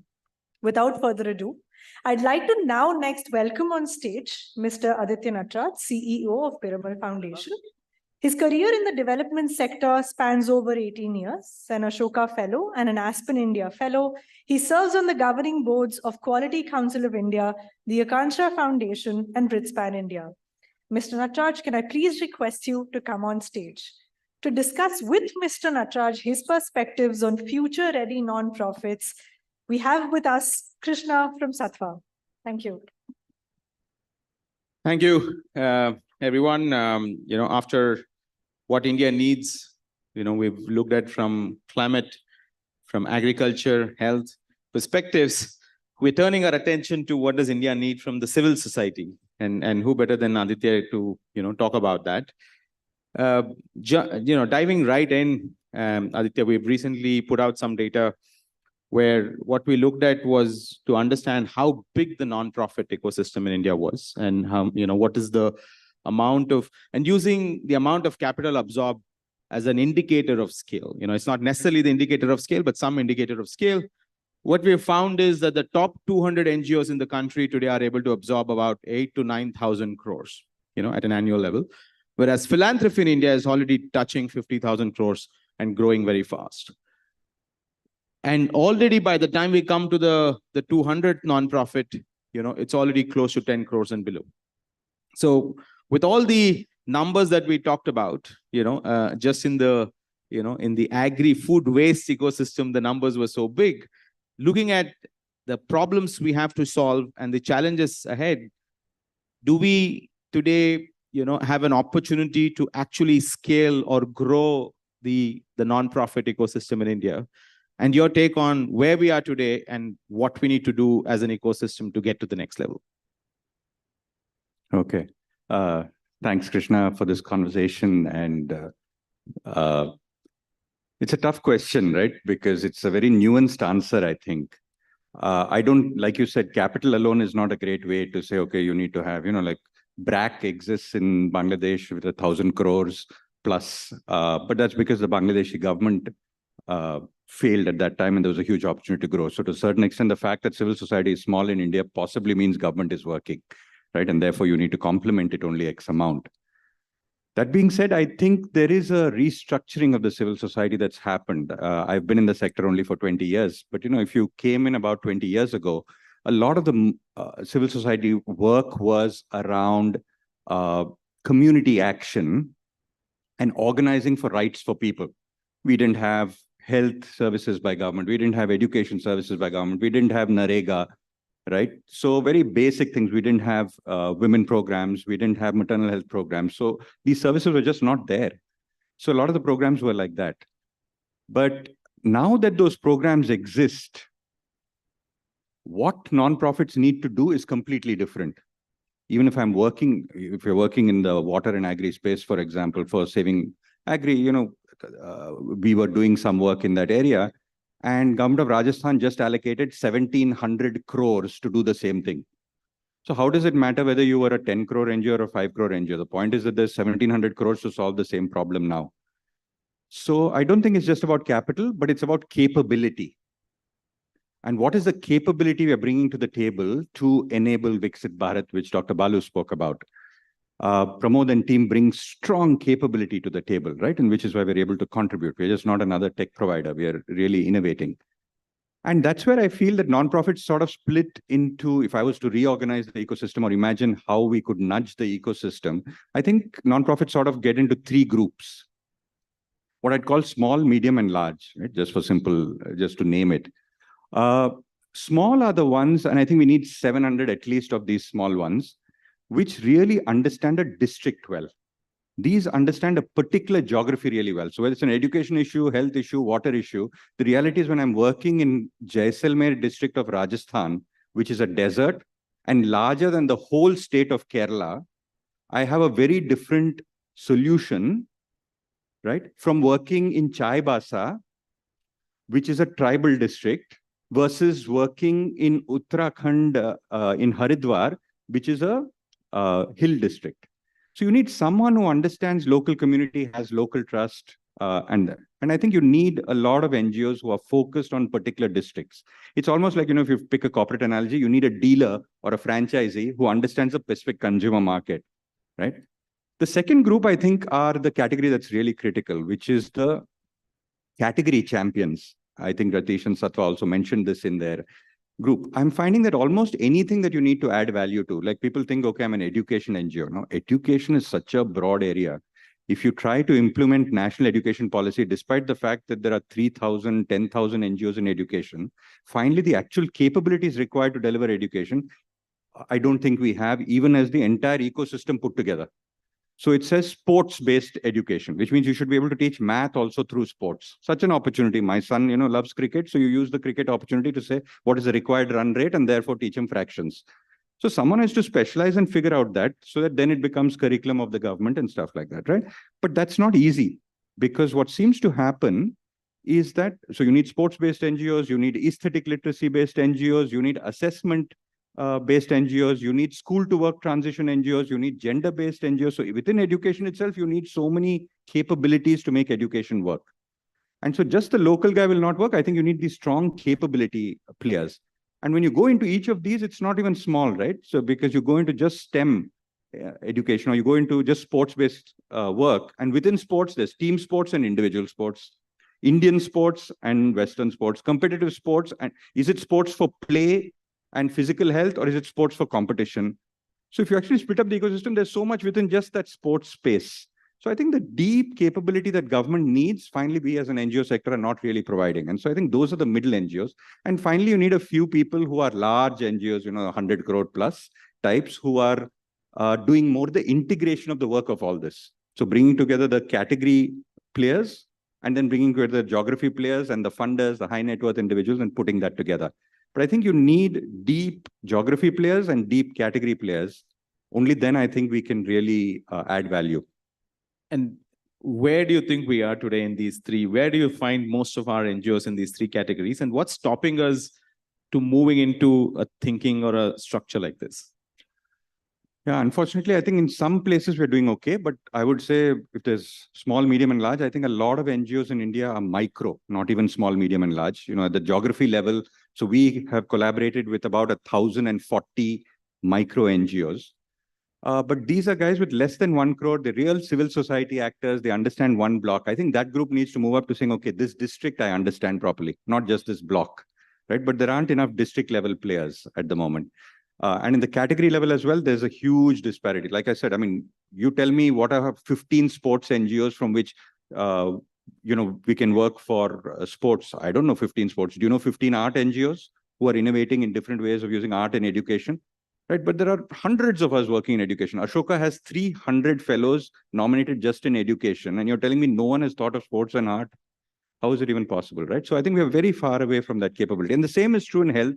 The same is true in water. The same is true in agriculture, in livelihoods. I think the category players are really missing. Wonderful. What about, Aditya, from a capability perspective, especially in the large NGOs? You know, I think you also talk about these large NGOs being almost like an integrator of bringing up, because you also have the macro vision of driving this at scale. So what capabilities, you know, and I know you've in your own journey, you work with a lot of players, you know, any learning from your journey and Kaivalya or Piramal's journey in terms of doing this at some scale, and what would a large NGO in that integrator role need to have or think like? Yeah, so you've been with us through this journey. I think Sattva was one of the people who helped us in this journey to go from small to medium to a large organization. And each time we really needed to reinvent ourselves. And I think that's the tough part, right? So when you go from a small NGO who understands a particular district or maybe, 2-3 districts to suddenly needing to, you're working with 1,000 schools to 10,000 schools, it's not a growth issue that's going to get you from 1,000 to 10,000. Right? You need to change the way you work completely because that model that you're doing just doesn't work. Now, when you're doing that, 3 things need to change. One is your program model needs to change, because 10,000 can't be done with the same level of resources as 1,000. So you need to change your program model. Your talent model needs to change because you need a different type of person to do this, to partner and stuff like that. And your funding model needs to change because you no longer have the same funders who are giving money for direct delivery, but they need something else. And the same when you go from medium to large as well, again, talent model changes, program model changes, funding model changes. And I think those transitions are really difficult to do. They're very high risk. Touchwood, I think we are sort of almost there on the second one. It requires bottoming out certain resources that you have previously built, destroying and sort of recreating. But I think hopefully we are closer and closer to that journey. Wonderful. And, one of the things that I've also seen is as the nonprofit sector and, before all the money flows and the talent flows, we operated in the spirit of constraint, but now there's a little more abundance. There are more donors available. The law, the CSR law has been a game changer, more talent available, more people wanting to come, more technology available. So we need to change our mindset to think about having resources and not working in a little more of a constrained manner. Would you agree? And is that something that we should, as an ecosystem, start saying, hey, what is our ambition or aspiration today? I think a newer bunch of entrepreneurs, not me, but a newer bunch of entrepreneurs will come up who are able to see these gaps in the system. I think the current set of organizations have arisen in a particular constrained situation with a particular set of donors, particular political and policy context. I think we need a lot more innovation for this new generation to come, or the existing organizations need to substantially reinvent. I mean, the analogy I always talk about inside the organization is cars, right? There are only 10 big car manufacturers in the world. Between them, they produce like 80% of the cars in the world. But if you look at Toyota, Toyota does not manufacture the braking system. Toyota does not manufacture the steering wheel and the guidance system. Toyota does not manufacture the wheels or the wipers or the seats, but they are integrating. Each of those is an original equipment manufacturer, OEM, right? There's a company who's just spent their whole life sitting and thinking through how to design braking systems. Someone else is sitting through how to design fuel injection equipment, and they're sitting their whole life. So when Toyota comes, along with them, 20 other OEMs come. And for each of those 20 OEMs, there are then 5 other suppliers who are also coming. And it's a whole ecosystem that comes in. Now, when I'm going into Jharkhand with my little flag saying, I want to promote sports for girls, I'm not coming with this whole ecosystem, right? So, I can't integrate into curriculum design. Oh, that's a separate place. Oh, they want to do it digital. That is too complicated. I don't have the skills for that. Oh, they also want me to do this other work. So is that mission drift or is that not? So I think it becomes rather complicated because we don't have that setup. So Toyota is very clear. I am going to only do this and I will work with my OEMs so that they become stronger. I will tell them the problems the customer has, but the OEM will have the capability. That requires me as an integrator to have the trust that I'm going to be dependent on the OEM and not develop the capability internally. As an integrator, you have to have that attitude. And I'm not going to do the dealer's job either, which is actually selling the thing. So I'm not the OEM, I'm not the dealer, but I am the integrator. And there are 3 different roles. I think that requires a level of maturity for the sector to evolve. Wonderful. I think the small, medium, large, and the OEM example are great frameworks. We have a lot of CEOs from some of the largest nonprofits in the room that we're going to use that framework for our discussion in the afternoon. But thank you so much for this conversation. Thank you so much, Krishna. Best of luck.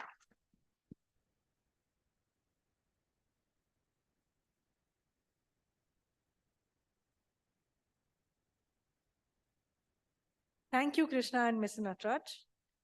Really stressing upon what India's non-profit landscape and journey has looked like, and for also talking about the importance not just of capital, but also about capability, for highly contextualized and localized solutions. I'd also like to thank the audience for being such a patient audience. We do just have 2 more sessions before we break for lunch. I'd next like to call on stage our next speaker, CEO of Pratham Education Foundation, Dr. Rukmini Banerjee. Dr. Banerjee has extensive experience in designing and implementing large-scale partnerships with government to improve learning of school children. From 2005 to 14, she led Pratham's research and assessment efforts, including the very well-known ASAR initiative, the Annual Status of Education Report. Ma'am, may I please request you to come on stage? And joining her in a dialogue on the state of STEM education in India, I call back on stage Ratish from Sattva. Thank you.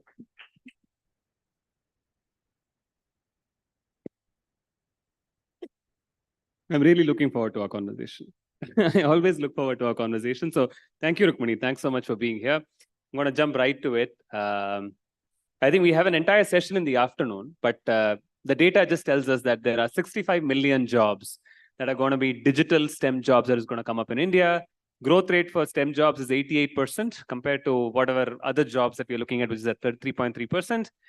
The supply is really far behind the demand that we have today. Even with the current outflow, I think there is a significant gap. This problem becomes especially difficult when we talk about colleges and girls, right? When most girls today choose arts education over science education. And if we are actively looking at increasing the girls in STEM, it feels like it's a missed opportunity when there is so much demand while we have such limited supply. I wanted to pick your brain on what do we do to be able to address this? So Ratish, I was also looking forward to this talk, but my brain right now is completely scrambled with the fantastic talks we have just heard. Every one of the talks here, I think, gives a lot of food for thought. And I think food for thought also for the topic that we have to discuss, excepting I hadn't heard those talks. And Aditya, I don't know where he is a big scrambler of all thoughts by now saying that, you know, our entire existence has to be questioned. So with all this in mind, so one is that I've always been puzzled, and you know that I'm from Pratham, which means Prathamik, Purv Prathamik. So most of our experience is really on the early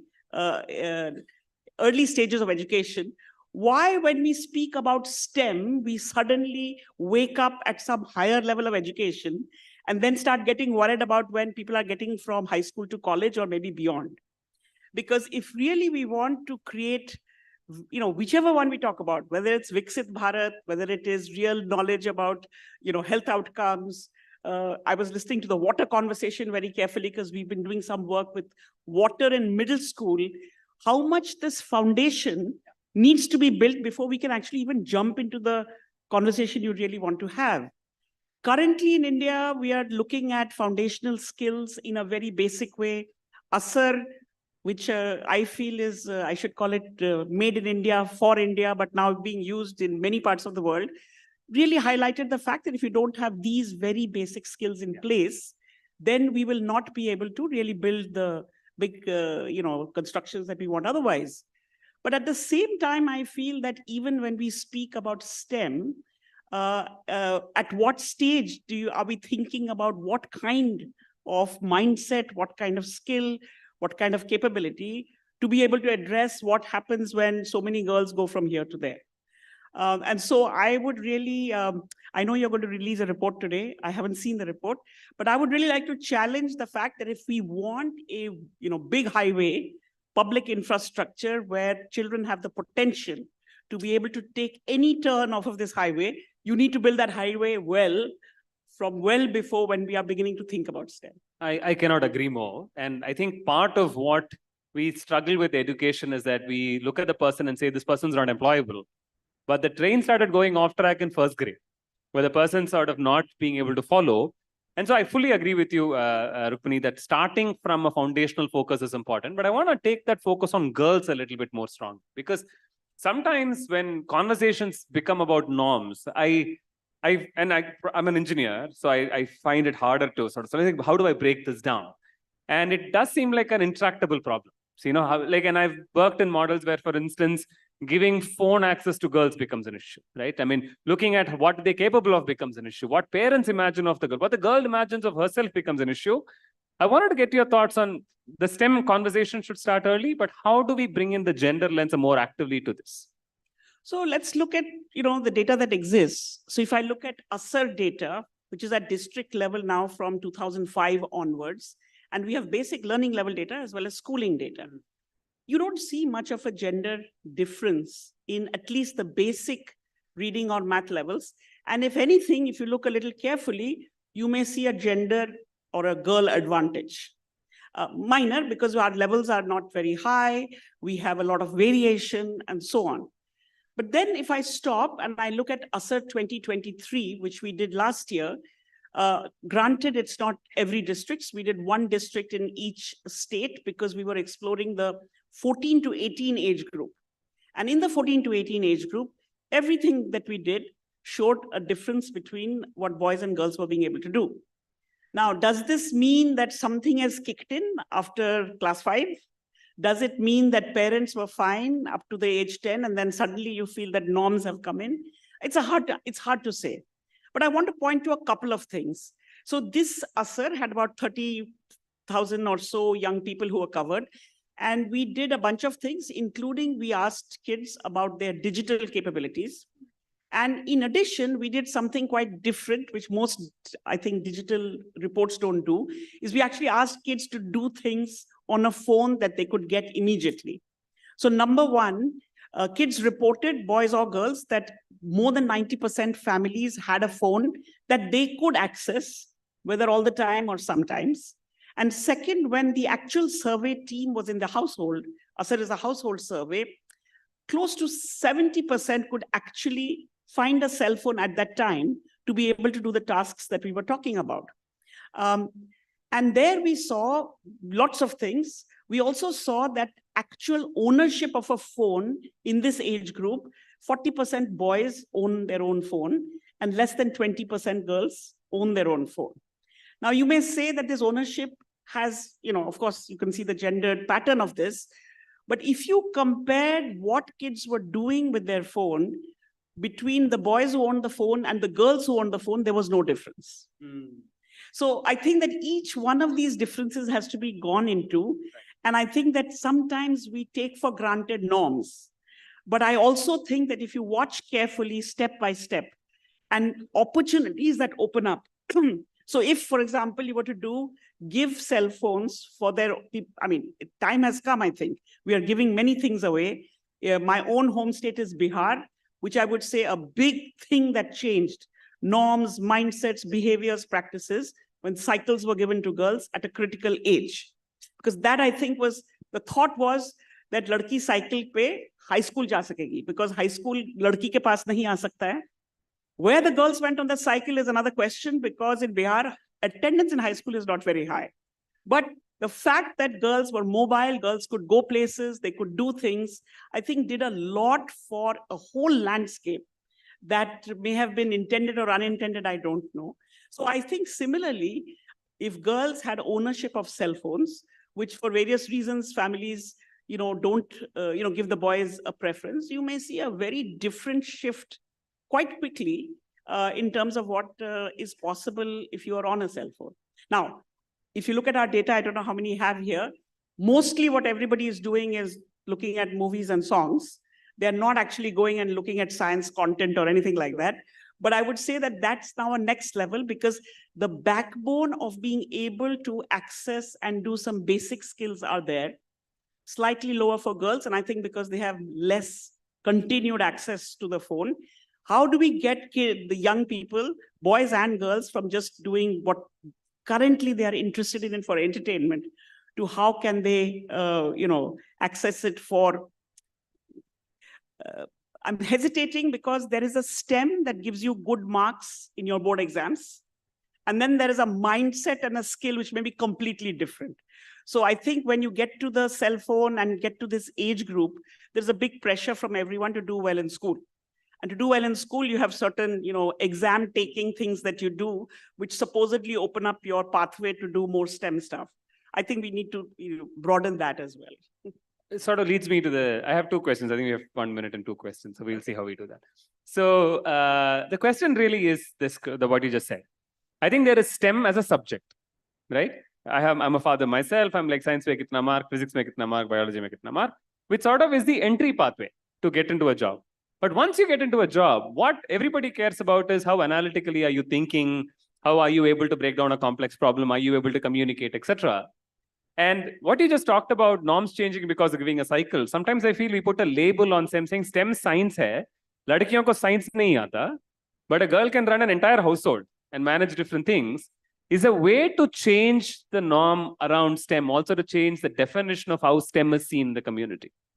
So I think that, our education system is largely constrained by, despite lots and lots of changes, by a kind of an age grade progressive curriculum, which the pathway has been laid out.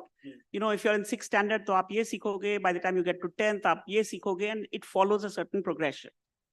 And the higher up you get in the education system, the less elbow room there is for doing anything interesting outside of that grid because of the high stakes that you're going to enter into.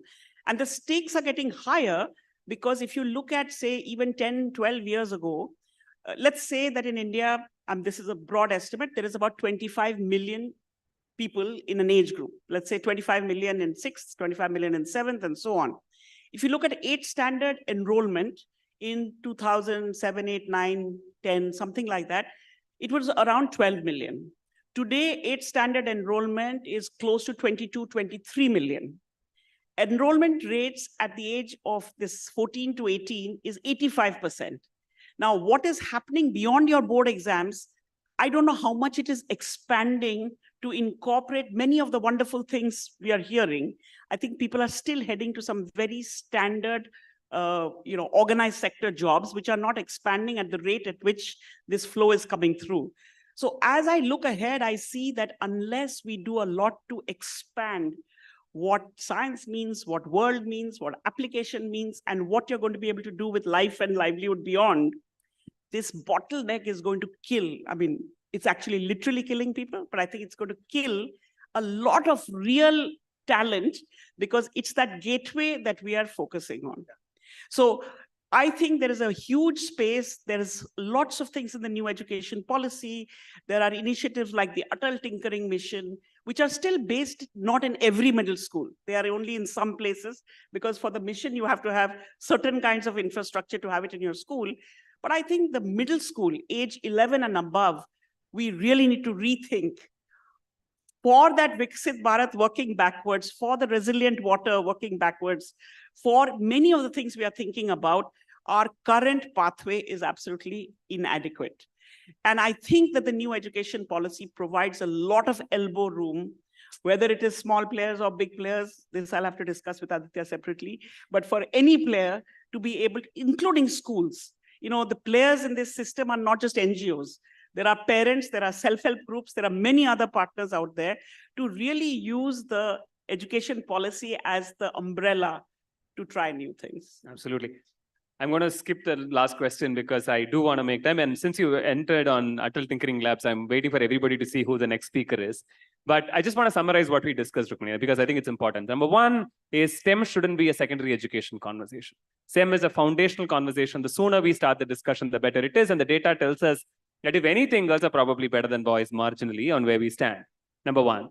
Number two, I think breaking norms into actual constraints and practices is important. Rather than seeing it as this dementor, like they say in Harry Potter, to saying, is it digital access? Then can we change that? Is it physical access? Can we change that? I think is going to be important. And I think that's a very critical thing to break it down to then what is a specific barrier we are solving for? Three is it's like asking a giraffe to hop right now, which is probably not its skill. And we're probably setting up an exam that's not either preparing the child to the future of what India needs or what he or she needs. So rethinking curriculum and NEP is a great tailwind for us. And hopefully in the approach of changing the curriculum, we change the perception of what girls can do as well. And I think also broadening that lots and lots of learning happens not inside the classroom, but outside. Yes. And enabling the outside and the inside to come closer together. There are people outside. I was in a village in UP where we were doing some science projects, and somebody said, "Meri dadi ko science aata hai." So I said, "Tumhe kaise pata?" Because the kid said, because puri jab phulta hai, to dadi ko pata hai wo kyun phulta hai. So there is a lot of, not only because I'm a grandmother, but there are a lot of dadis out there. I think there's a lot of learning that happens, and somehow our age grade progression, keeps everything limited inside the book and inside the classroom. And these doors need to be opened. I know we are at 000 for a while, but I wanted to put one more point. Let us say that something like an asar done repeatedly for many years set some kind of expectation of basic reading and math as a foundational skill. And the new education policy, absolutely outlines that in strong words.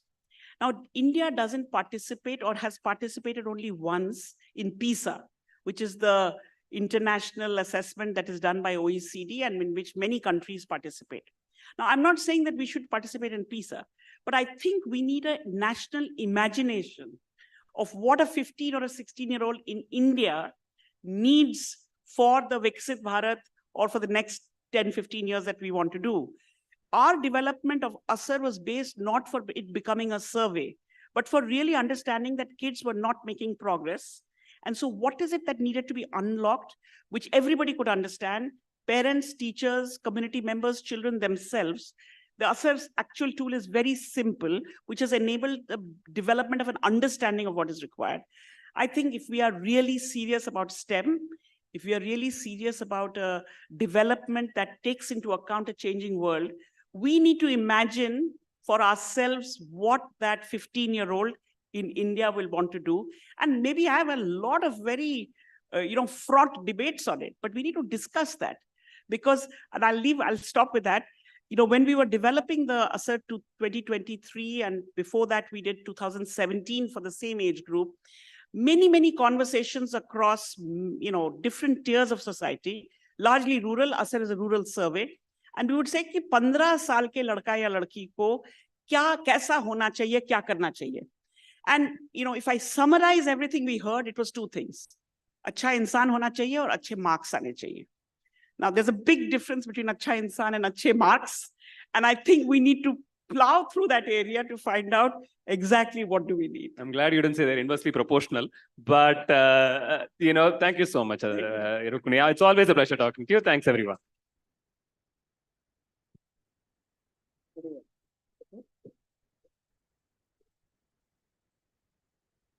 Thank you so much, Dr. Banerjee and Ratish, for sharing some really interesting insights on bringing a gender lens in STEM and looking at constraints of our age grade system and maybe rethinking some of these pathways.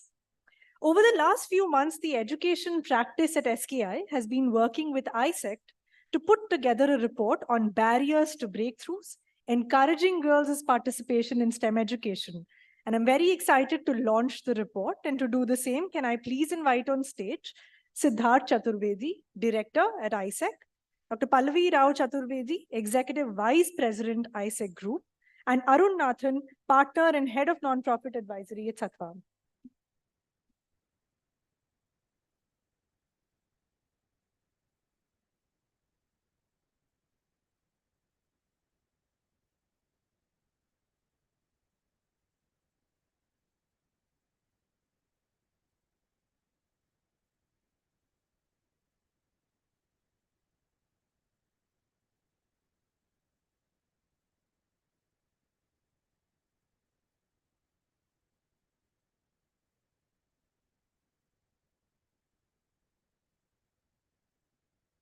This report delves into the complex landscape of gender agnostic, gender accentuated, and gender specific challenges that contribute to the low uptake of STEM by girls in India and proposes some ecosystem-wide solutions. Thank you so much for the entire team that worked on the report and for the launch.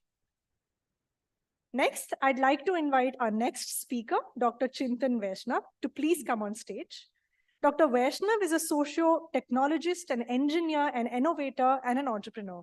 Presently, he serves as the mission director for Atal Innovation Mission, a flagship initiative of the Government of India under the auspices of Niti Aayog. His research, teaching, and action spans technology, development, and policy. Sir, may I please invite you on stage to share with us your perspectives on innovation as a potent enabler of progress towards the vision of Viksit Bharat and the role of philanthropy in driving this. Thank you.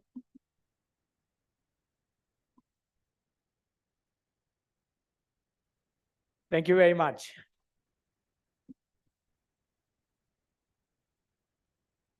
Well, it's really great to be here. I was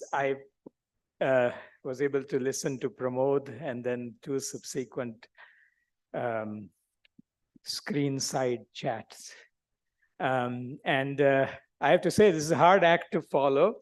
I also have to say that I would much rather be here than, whatever it is that will take me back to my office. This is really fantastic, I think, what's going on here. Very insightful. Just the three talks have been so enlightening. I was originally thinking that I'll rush back right away, but I'll stay back a bit so some of us can meet and talk about things. I am here to do one thing. I'm here to convince you that it's time to invest in innovation and that your money will most likely succeed.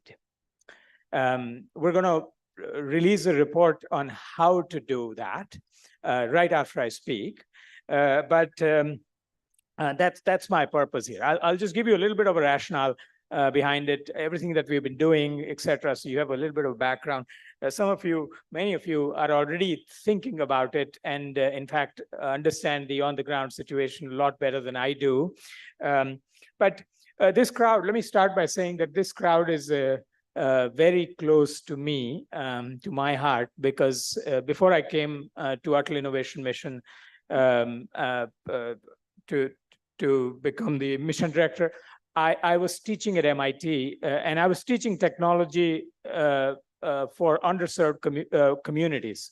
And as a part of that work, I lived and worked in many villages of India, and much of my work was through because I was able to work with some or the other partner on the ground whose trust I could ride in order to work with these communities, or me and my students and many other faculty and so on.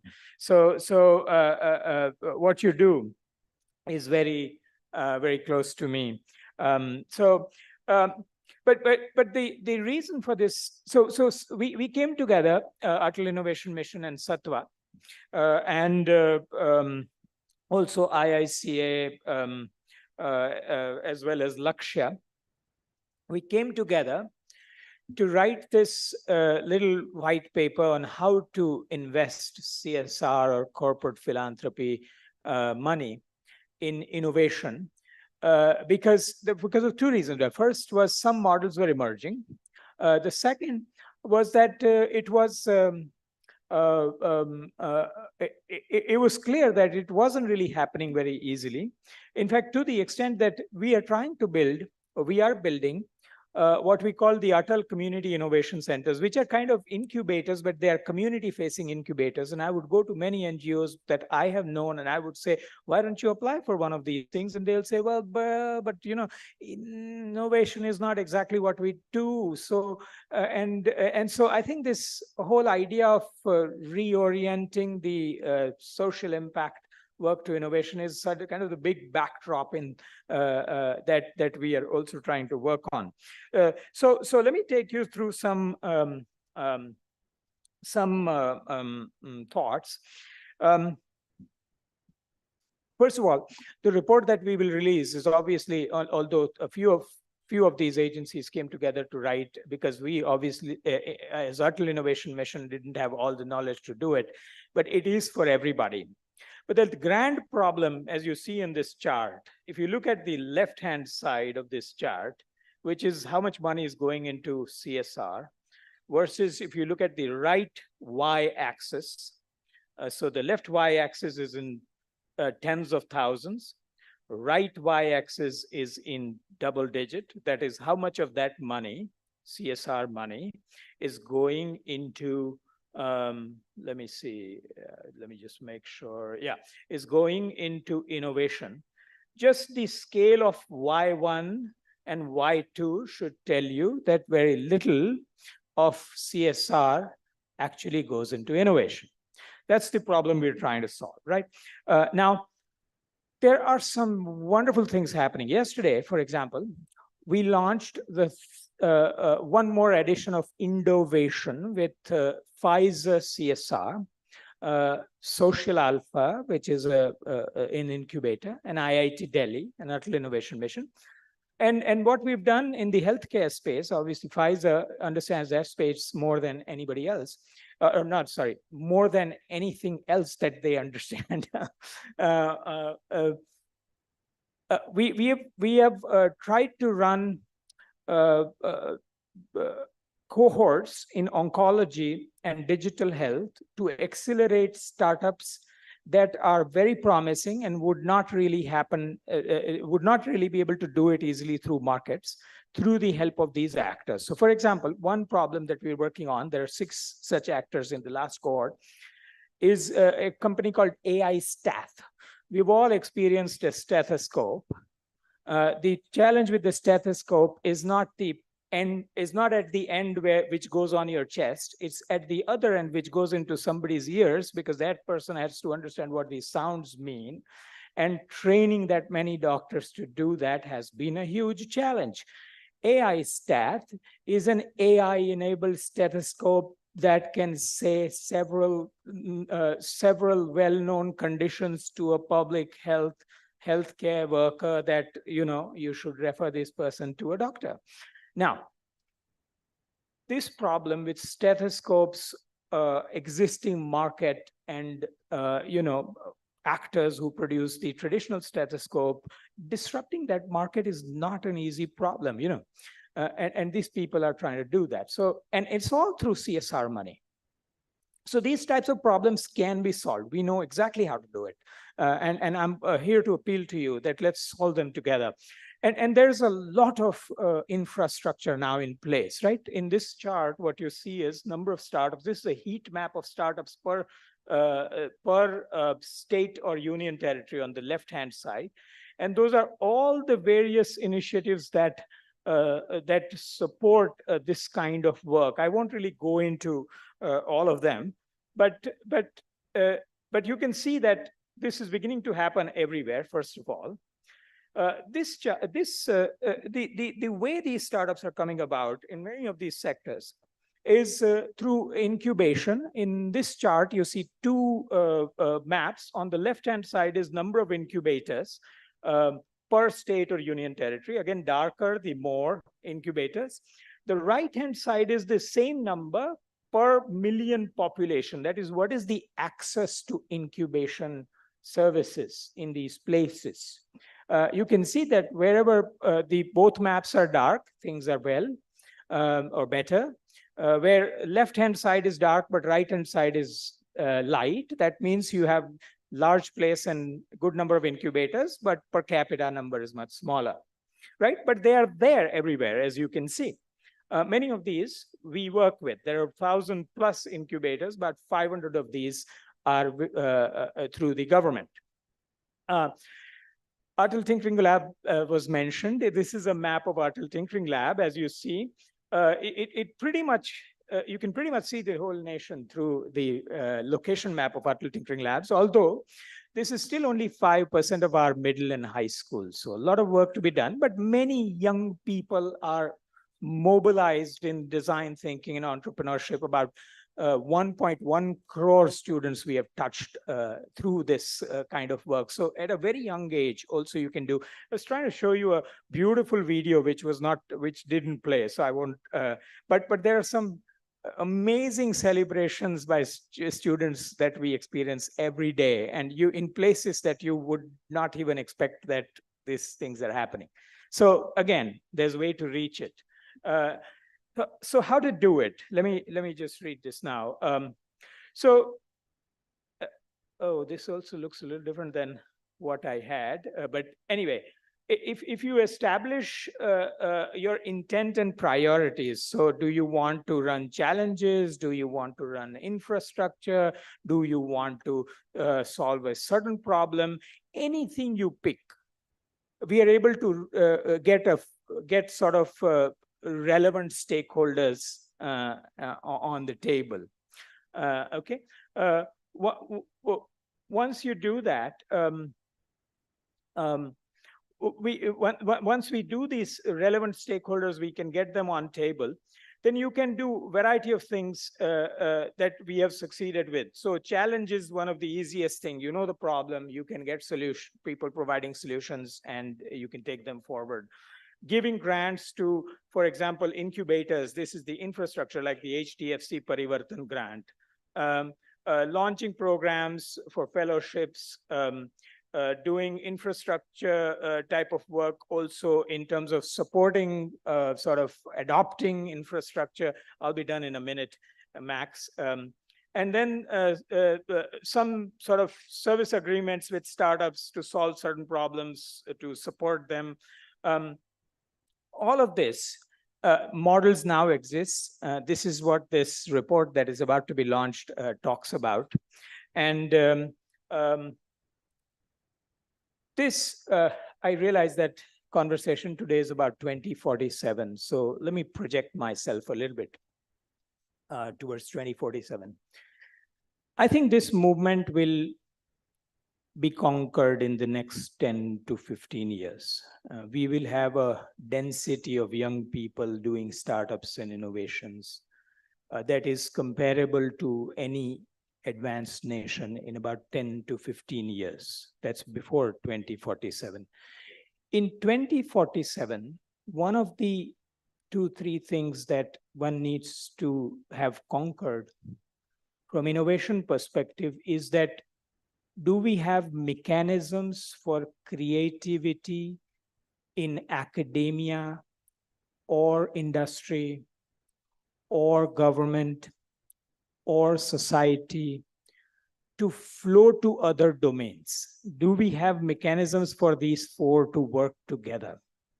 If we have a well-lubricated mechanism, then I think we will continue to lead as a nation, because at that point, we will have a lot of pressure of sort of the racing the Red Queen type of pressure, that just to stay in that spot, we will have to run very fast. This kinds of cross linkages is the first step in that direction. So by investing your CSR, corporate philanthropy into innovations that solve nations' problems, by doing that, you are building the India of 2047. Thank you very much.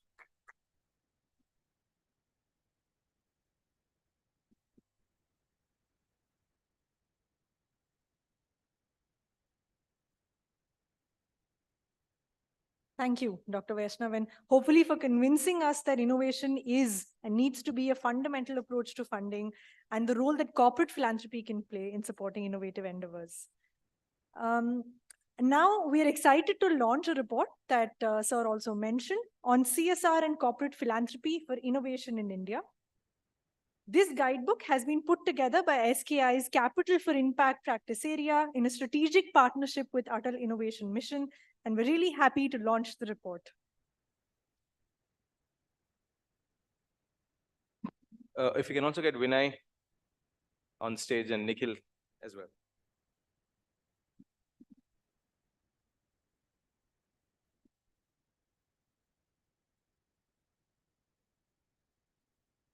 A huge congratulations to the team.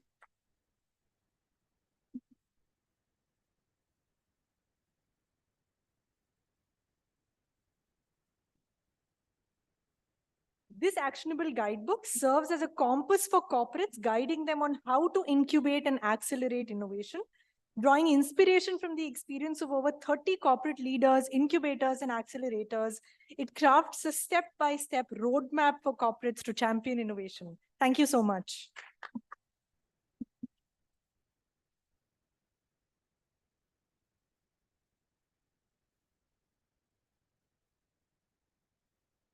Thank you, sir. And I do recognize that I'm standing between a hungry audience and lunch, and I promise I will not take more than a minute of your time. This concludes the first part of today's event. I'd like to thank all the speakers for their unique perspectives on today's sectoral focus areas and a common vision of Viksit Bharat. All the track reports that were launched today will be further strengthened with the insights that we received from the workshops today, and then will be made publicly available soon. The second half of the summit will dive into 5 sectoral tracks. The purpose of those workshops will be to collaboratively explore solutions that are feasible, relevant, scalable, and multi-stakeholder in nature, and we'd love your active participation in making that possible. We'd also request all of you to stay and continue with the sectoral workshops as part of those sessions. And after that, we do have a fun surprise, but I'm not disclosing anything just yet. Lunch will be served on the lower ground floor, so we'd request you to please make your way to the lower ground floor. We will conclude lunch by 2:15. I do understand we have eaten a little bit into lunchtime, but by 2:15, we hope that we're able to proceed to the sectoral breakout rooms to initiate those workshops. In case you have any trouble locating the rooms downstairs, please get in touch with anyone from the Sattva team. Without further ado, let's proceed for lunch. And thank you so much for being a patient audience.